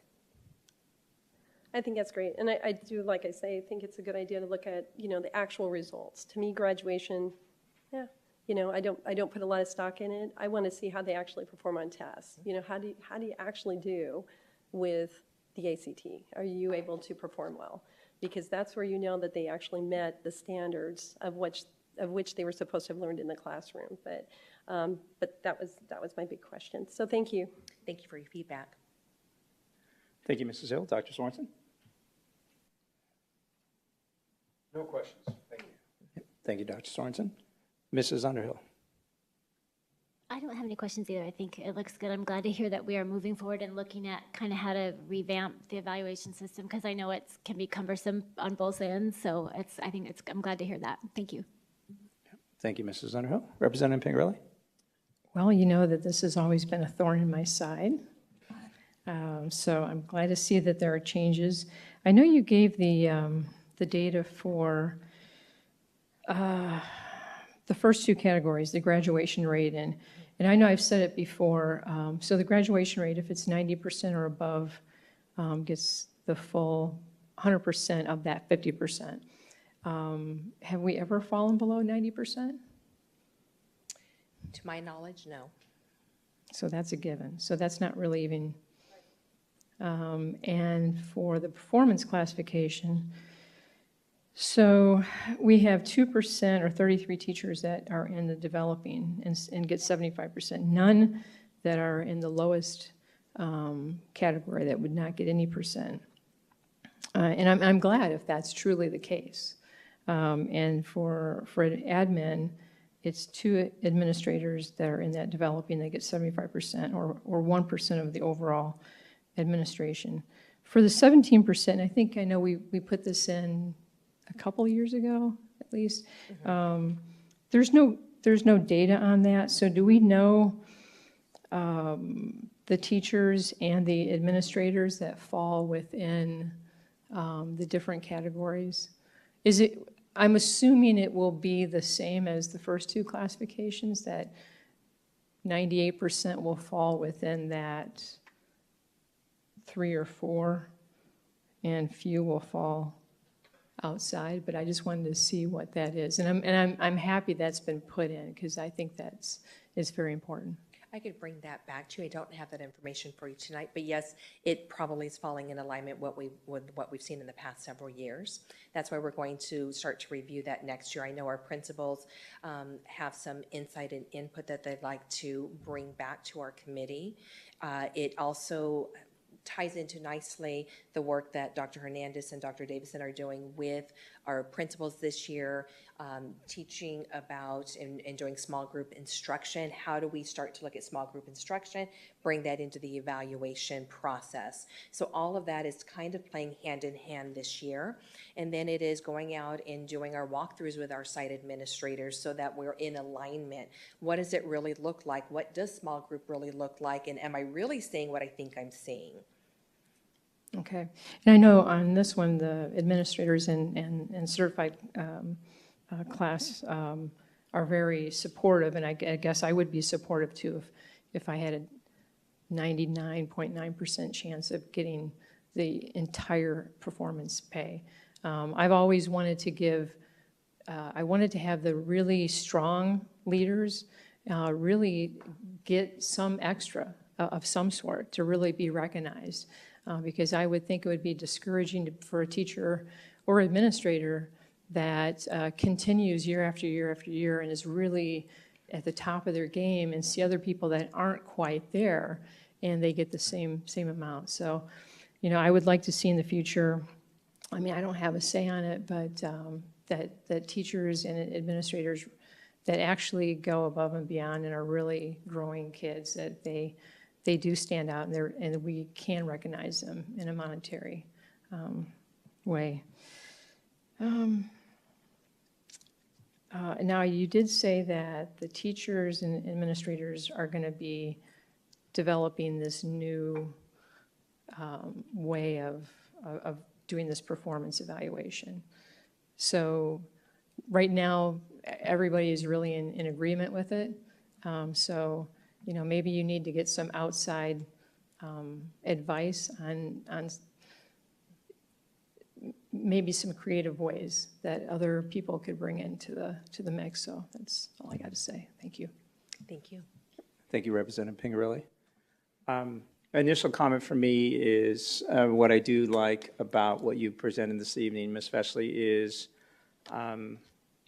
the understanding that it does take a village to educate and grow our young scholars, right? So in meaning the inclusiveness of classified, in the performance pay opportunities. This is a question for my own edification. The current grades that just came out from the state, how was like an ACT or those types of tests factored into those grades, or were they at all? I don't know all the variables that were used, but does anyone know, or just curious? President Sandoval, members of the board, yes, they are factored in. The college and career readiness indicators are included as well. Okay, perfect.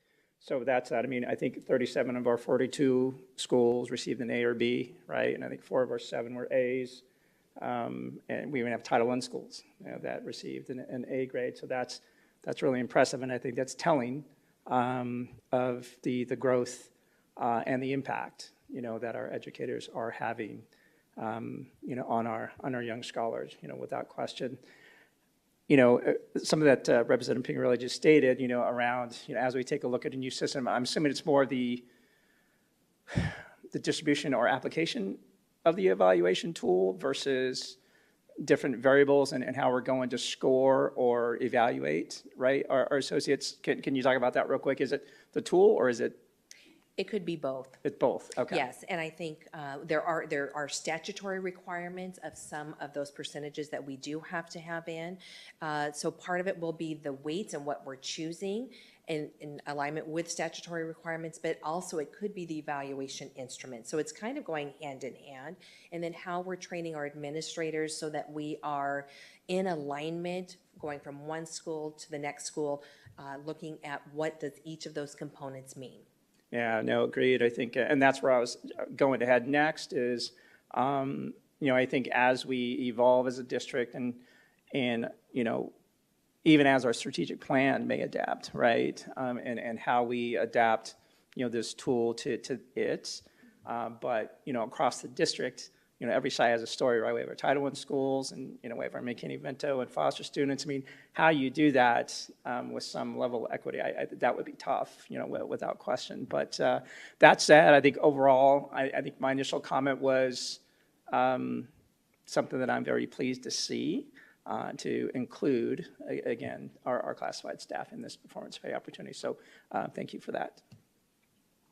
If no further board members' comments or questions, I do need a motion to approve 10.2, which is the performance pay system for certified employees, administrators, and classified student support employees for the 2022-2023 school year as presented.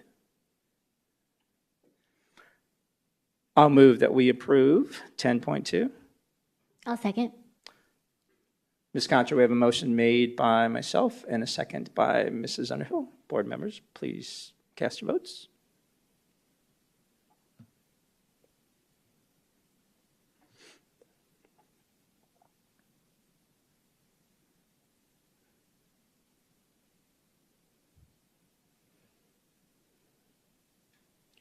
Motion passes with 5 yeas. Thank you, board members. Ms. Festley, thank you.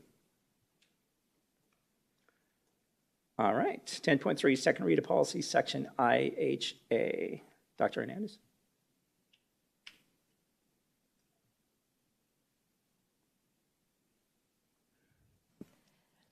President Sandoval, members of the board, as you'll recall, policy IHA has been updated to reflect requirements of House Bill 2325, which requires schools to dedicate some portion of September 11th to teaching in an age-appropriate fashion about the terrorist attacks. Thank you, Dr. Hernandez. Questions, comments, board members? Mrs. Mrs. Hill? I think this is a great idea. It's funny, but we do forget, and the younger generations, they're not aware of what we actually lived through. So I think this is a very important thing that we teach them what happened on September 11th. So it's great. Thank you, Mrs. Hill. Dr. Sorensen? No, sir. Mrs. Underhill? No comment, thank you. Representative Pingerelli? Good. I'm good as well. That said, no further board comments or questions. I do need a motion to approve the changes to policy IHA as presented. Go ahead. I'll move that we approve 10.3, second read of policy, section IHA. I will second. Oh. Ms. Conter, a motion made by myself and a second by Mrs. Hill. Board members, please cast your votes.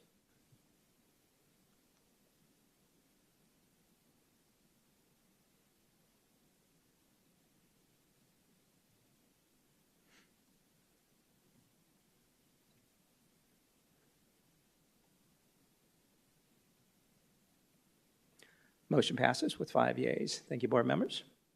All right, moving on to 10.3, new course proposals. Dr. Hernandez, welcome.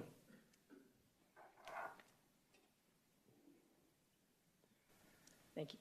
Good evening, President Sandoval, members of the board, Dr. Reynolds, cabinet, and community. This evening, I am pleased to bring forward 3 new course requests for the 2023-2024 school year. These courses are Pre-AP English 1, Statistics, and AP Music Theory. As we begin, we consider student success within our strategic plan. We continue to be consistent in our desire to offer and provide rigorous standard-based instruction that promotes highly engaged students. The first of our courses is Pre-AP English. For the 23-24 school year, Centennial High School will utilize Pre-AP English 1 in place of Honors English 1. Pre-AP English 1 promotes principles of close observation and analysis, higher order questioning skill, evidence-based writing skill, the ability to host academic conversations. These principles and skills prepare our students more thoroughly for future AP coursework.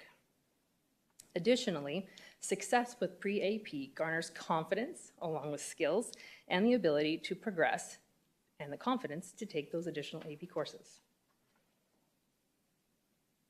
Within pre-AP English, College Board provides our syllabus and our instructional units. Teachers will utilize our board-approved, adopted curriculum of My Perspectives. In emphasis, they will utilize critical reasoning skills and practices to ensure that the bar for rigor is held at a high standard. It is important to note that prior to making this request, Centennial staff and administration spoke with students to better understand why students had hesitancy in taking AP courses. And what these conversations produced is that students felt intimidated by the notion of taking an AP course based on what they'd heard about the challenges and how hard it might be. So in incorporating that student feedback, Centennial shared with us that the notion of challenging students with AP English 1 in a pre-fashion would support them in being prepared and being confident as they move forward with AP courses. Our second course this evening is Statistics. Currently, Peoria Unified offers AP Statistics. By offering additional statistics, we will offer the opportunity to more students to engage deeper with statistics than they currently receive in Algebra 1 and Algebra 2. This course will be designed to develop greater understanding and skill in applying statistical techniques in the decision-making process, which is critical in our data-rich world. The topics included in statistics are descriptive statistics, probability, statistical inference, and others. These naturally provide opportunities for students to not only plan, but conduct experiments that allow them to analyze real results.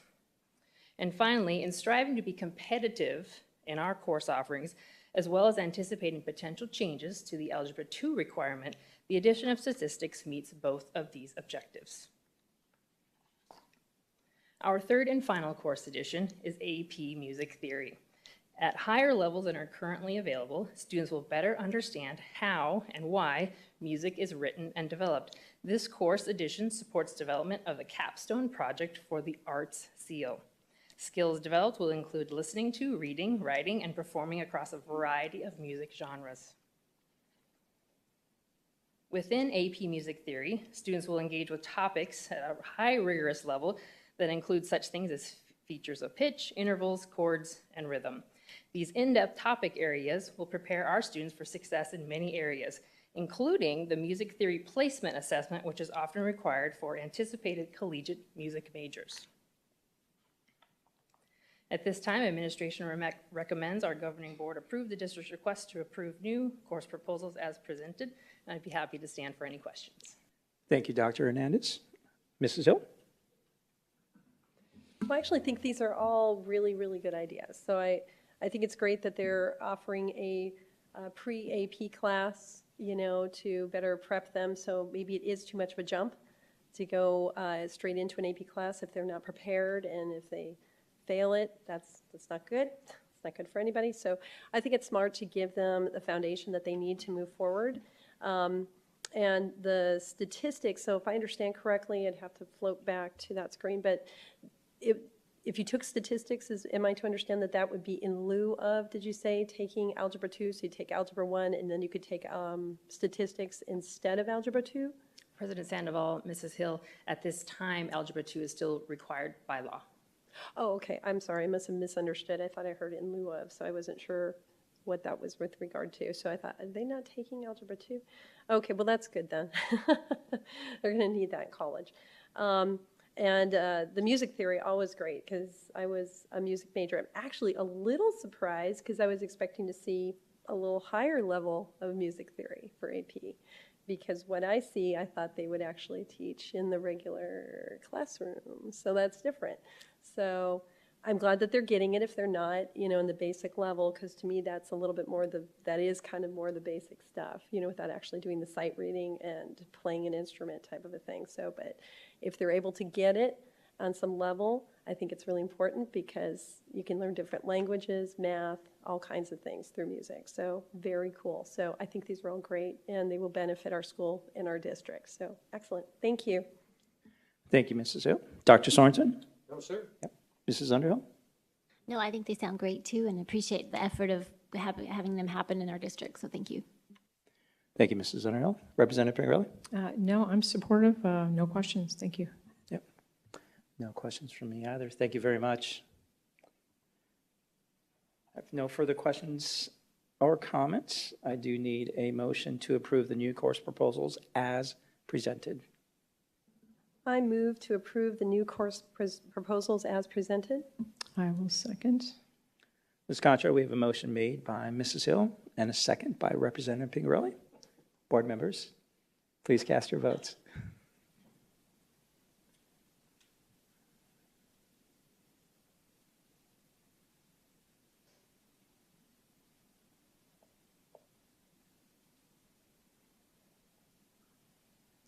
Motion passes with 5 yeas. Thank you, Dr. Hernandez. Thank you, board members.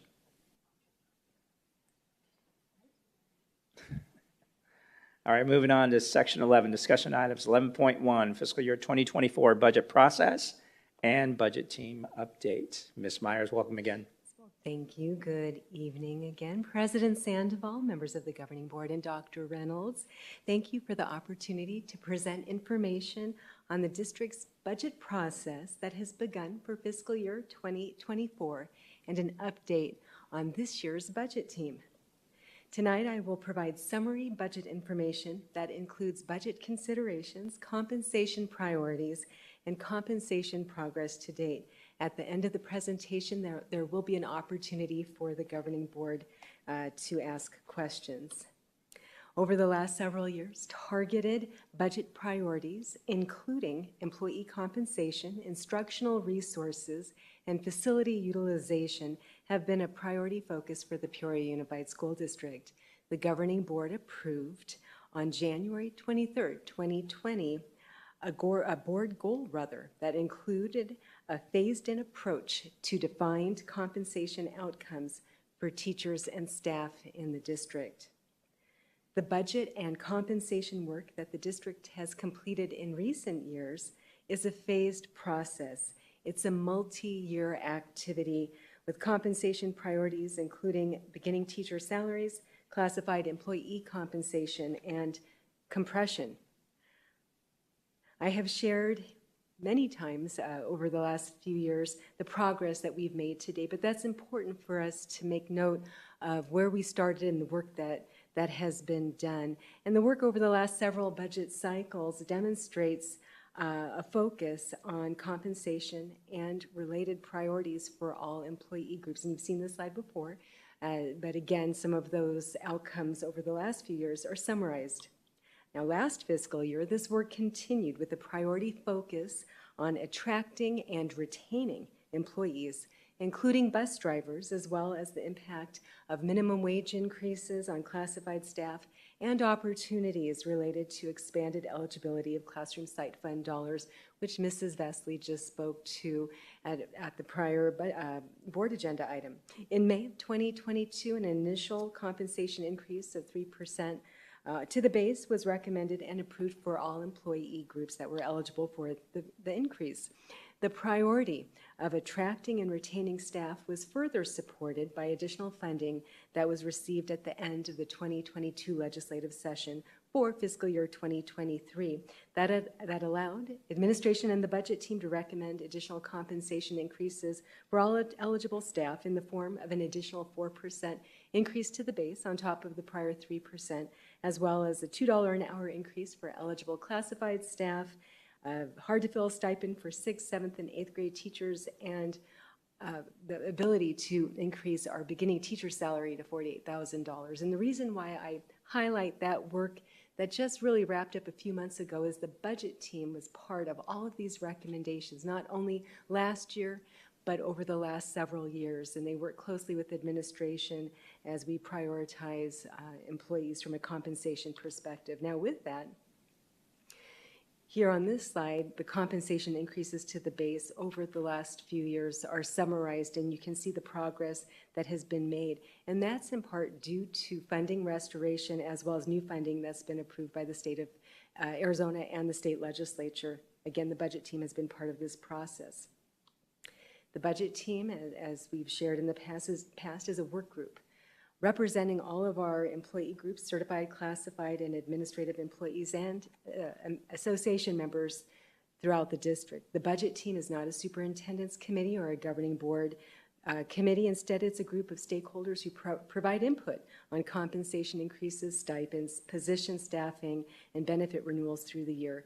All budget team recommendations come through administration and ultimately to the governing board for approval. This year, I'd like to share that we have a number of new members. We have 7 new members joining our team to replace members who are either retiring or who have stepped down or left the district. Our first meeting is coming up. It's going to be on December 19th.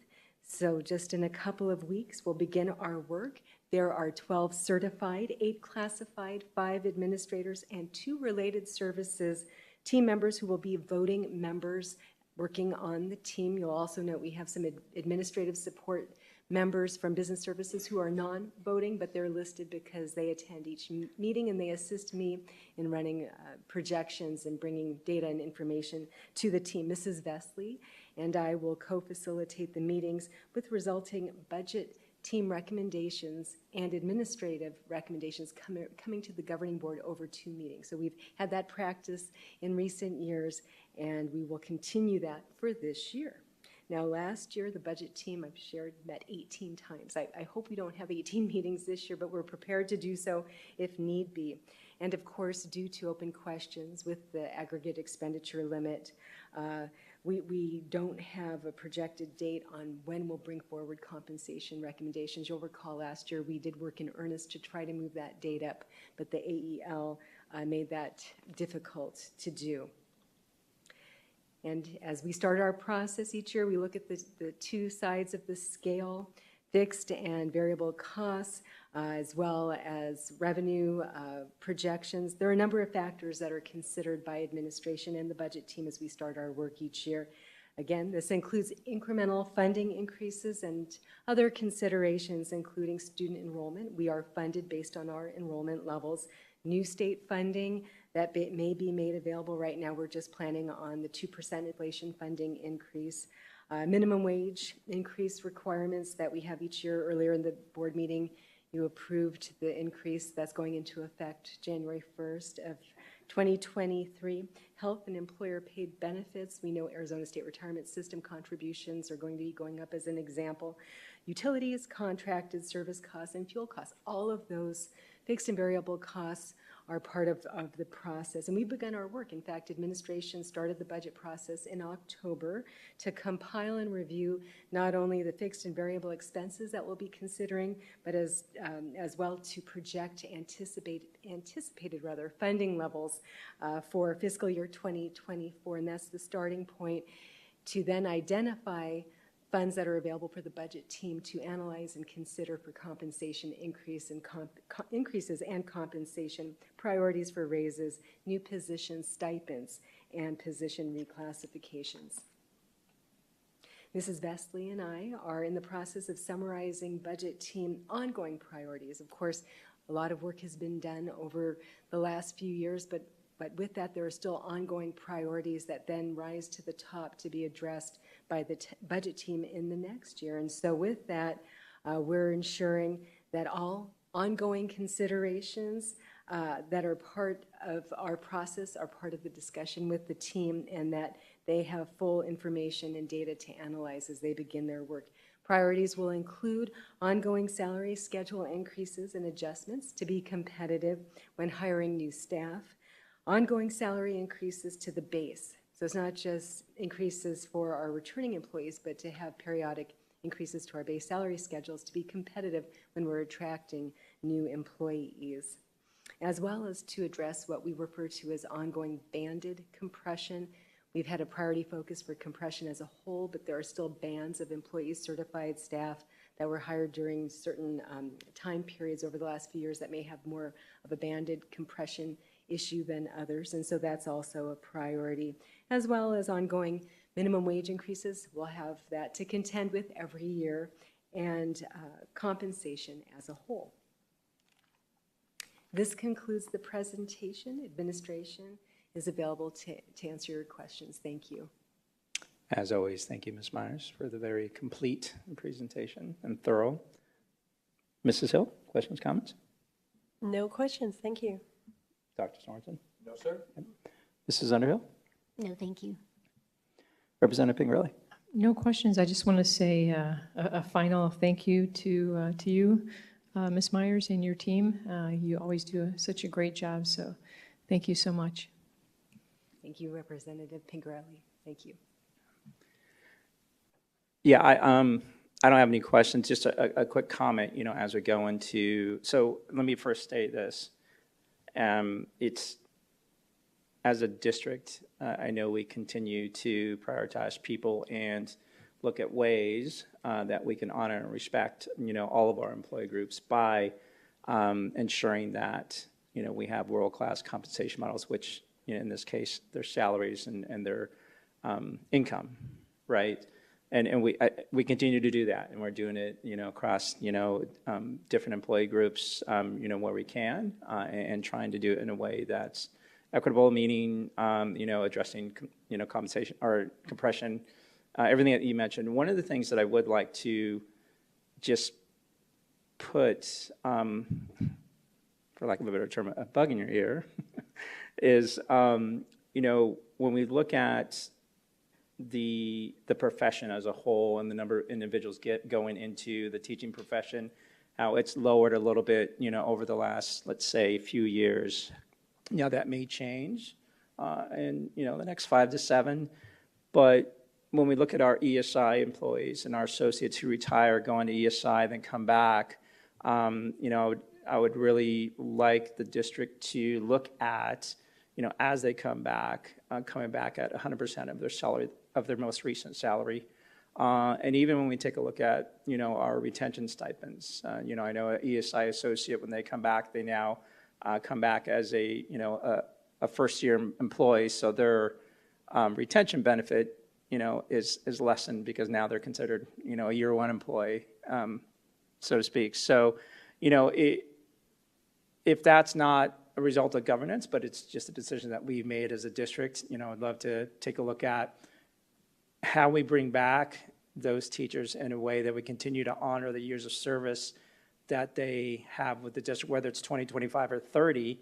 And I think it's also, what our young scholars, our students deserve as well. I mean, I think bringing up new teachers is great, but having that very expert,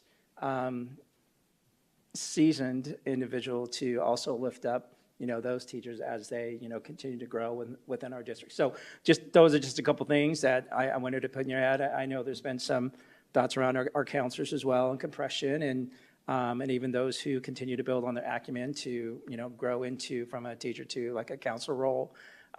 Just really taken a look at all the seats, which I know you do, because, we've made a difference across certain employee groups to this point.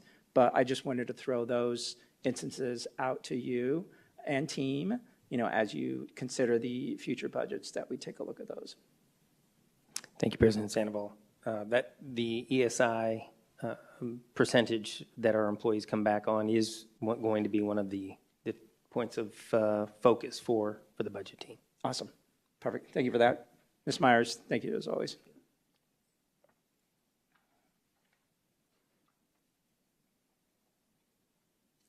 All right, moving on to section 12. Informational reports. Report on upcoming meetings and events. Ms. Harry. President Sandoval, members of the board, nothing to add to the report at this time. Thank you. 12.2, legislative, state, and local updates. I'll press pause and let you get prepared there. Ms. Myers. Well, good evening again, President Sandoval, members of the governing board, and Dr. Reynolds. I shared earlier during the budget revision presentation that school districts are anxiously watching across the state to see if the governor will call for a special session for the legislature to address the aggregate expenditure limit. A little bit of history. In 1980, Arizona voters passed an aggregate expenditure limit, also referred to as the AEL, regarding how much a public K-12 school district can spend during a fiscal year. This last year, the Arizona legislature and the governor signed the state's fiscal year 2023 budget, and this particular budget has caused Arizona's education spending for the fiscal year to exceed the AEL, and we've talked about that over several meetings. One of the reasons why that has happened, we're asked that from time to time, is that restoration of prior budget cuts, additional new funding that's been approved in recent years, as well as Prop 301, also now referred to as Classroom Site Fund, are all now part of the formula, as well as additional expenditures that districts make in the area of special education and technology as an example. The state legislature can override the AEL with a two-thirds vote, and allow school districts to spend budgets that were previously appropriated. If the legislature does not override the spending limit by March 1st, public school districts in Arizona will need to cut $1.3 billion from their budgets this fiscal year effective April 1st. Peoria Unified will be required to reduce our current year budget by $52 million in the fourth quarter of the fiscal year if the AEL is not addressed by the March 1st deadline. And of course, the new legislative session will be starting January 9th, but again, we are hopeful that a special session may be called, and we're anxiously watching for that. That concludes my report. Thank you. Thank you, Ms. Myers. All right, moving on to 12.3, Budget Facilities Planning and Construction Report. This report is on our website for reviewing at your convenience. 12.4, District Budget Report for the month of October 2022, also on our website. 12.5, District Enrollment Reports for the month of October 2022 on our website as well. And 12.6, Revised Fiscal Year 2022 Food Service and Annual Financial Report and Fiscal Year 2022 Annual Financial Report, also on our website for your viewing at your convenience. Section 13, Other Business, 13.1, Board Member Opportunity to Readdress Agenda Items. Mrs. Hill, any items that you would like to readdress? No, thank you. Dr. Sorensen? No, sir.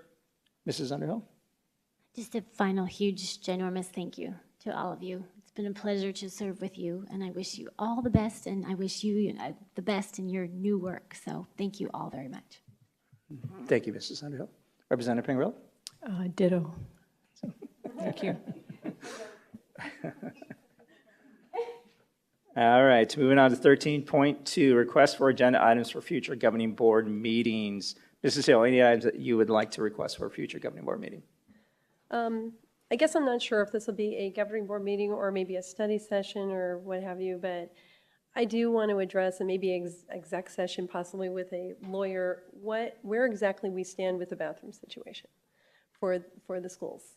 I mean, we kind of been skirting around it, and I would like something definitive at least to come from possibly someone with authority. If it comes from a lawyer, or if we can discuss it further, because I would like to see, I really would like to see some resolution here so we have, if we can make policy, I personally would like to have some sort of policy in place, if we can. I'll second. Need any other clarification there? Oh, good. All right, very good. Dr. Sorensen. Mrs. Hill, is that it? Okay. Yep. Mrs. Underhill? Representative Pringle? No, I think the new board members will be coming with their own agenda items, so I don't have anything else to add. Thank you. Thank you, Representative Pingerelli. I don't have any items at this point. All right, moving on to section 14, executive session. Real quick, before we go through this, ladies and gentlemen, you are more than welcome to stay. But when we enter into executive session, actually, when we come back from our executive session, the only line item is going to be to adjourn the meeting. So up to you. You're welcome. We'll provide water. But all right, that said, I do need a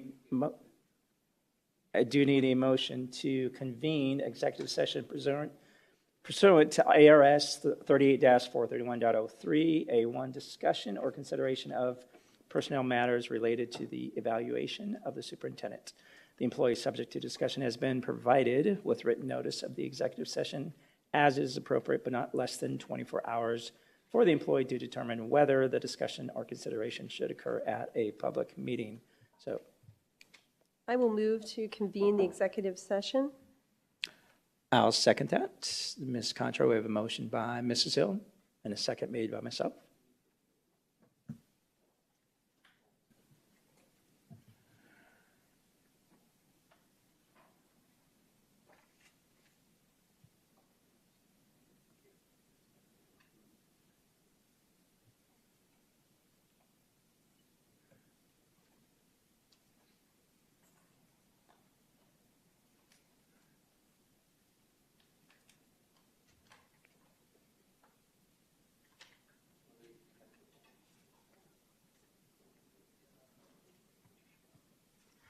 Motion passes with 5 yeas.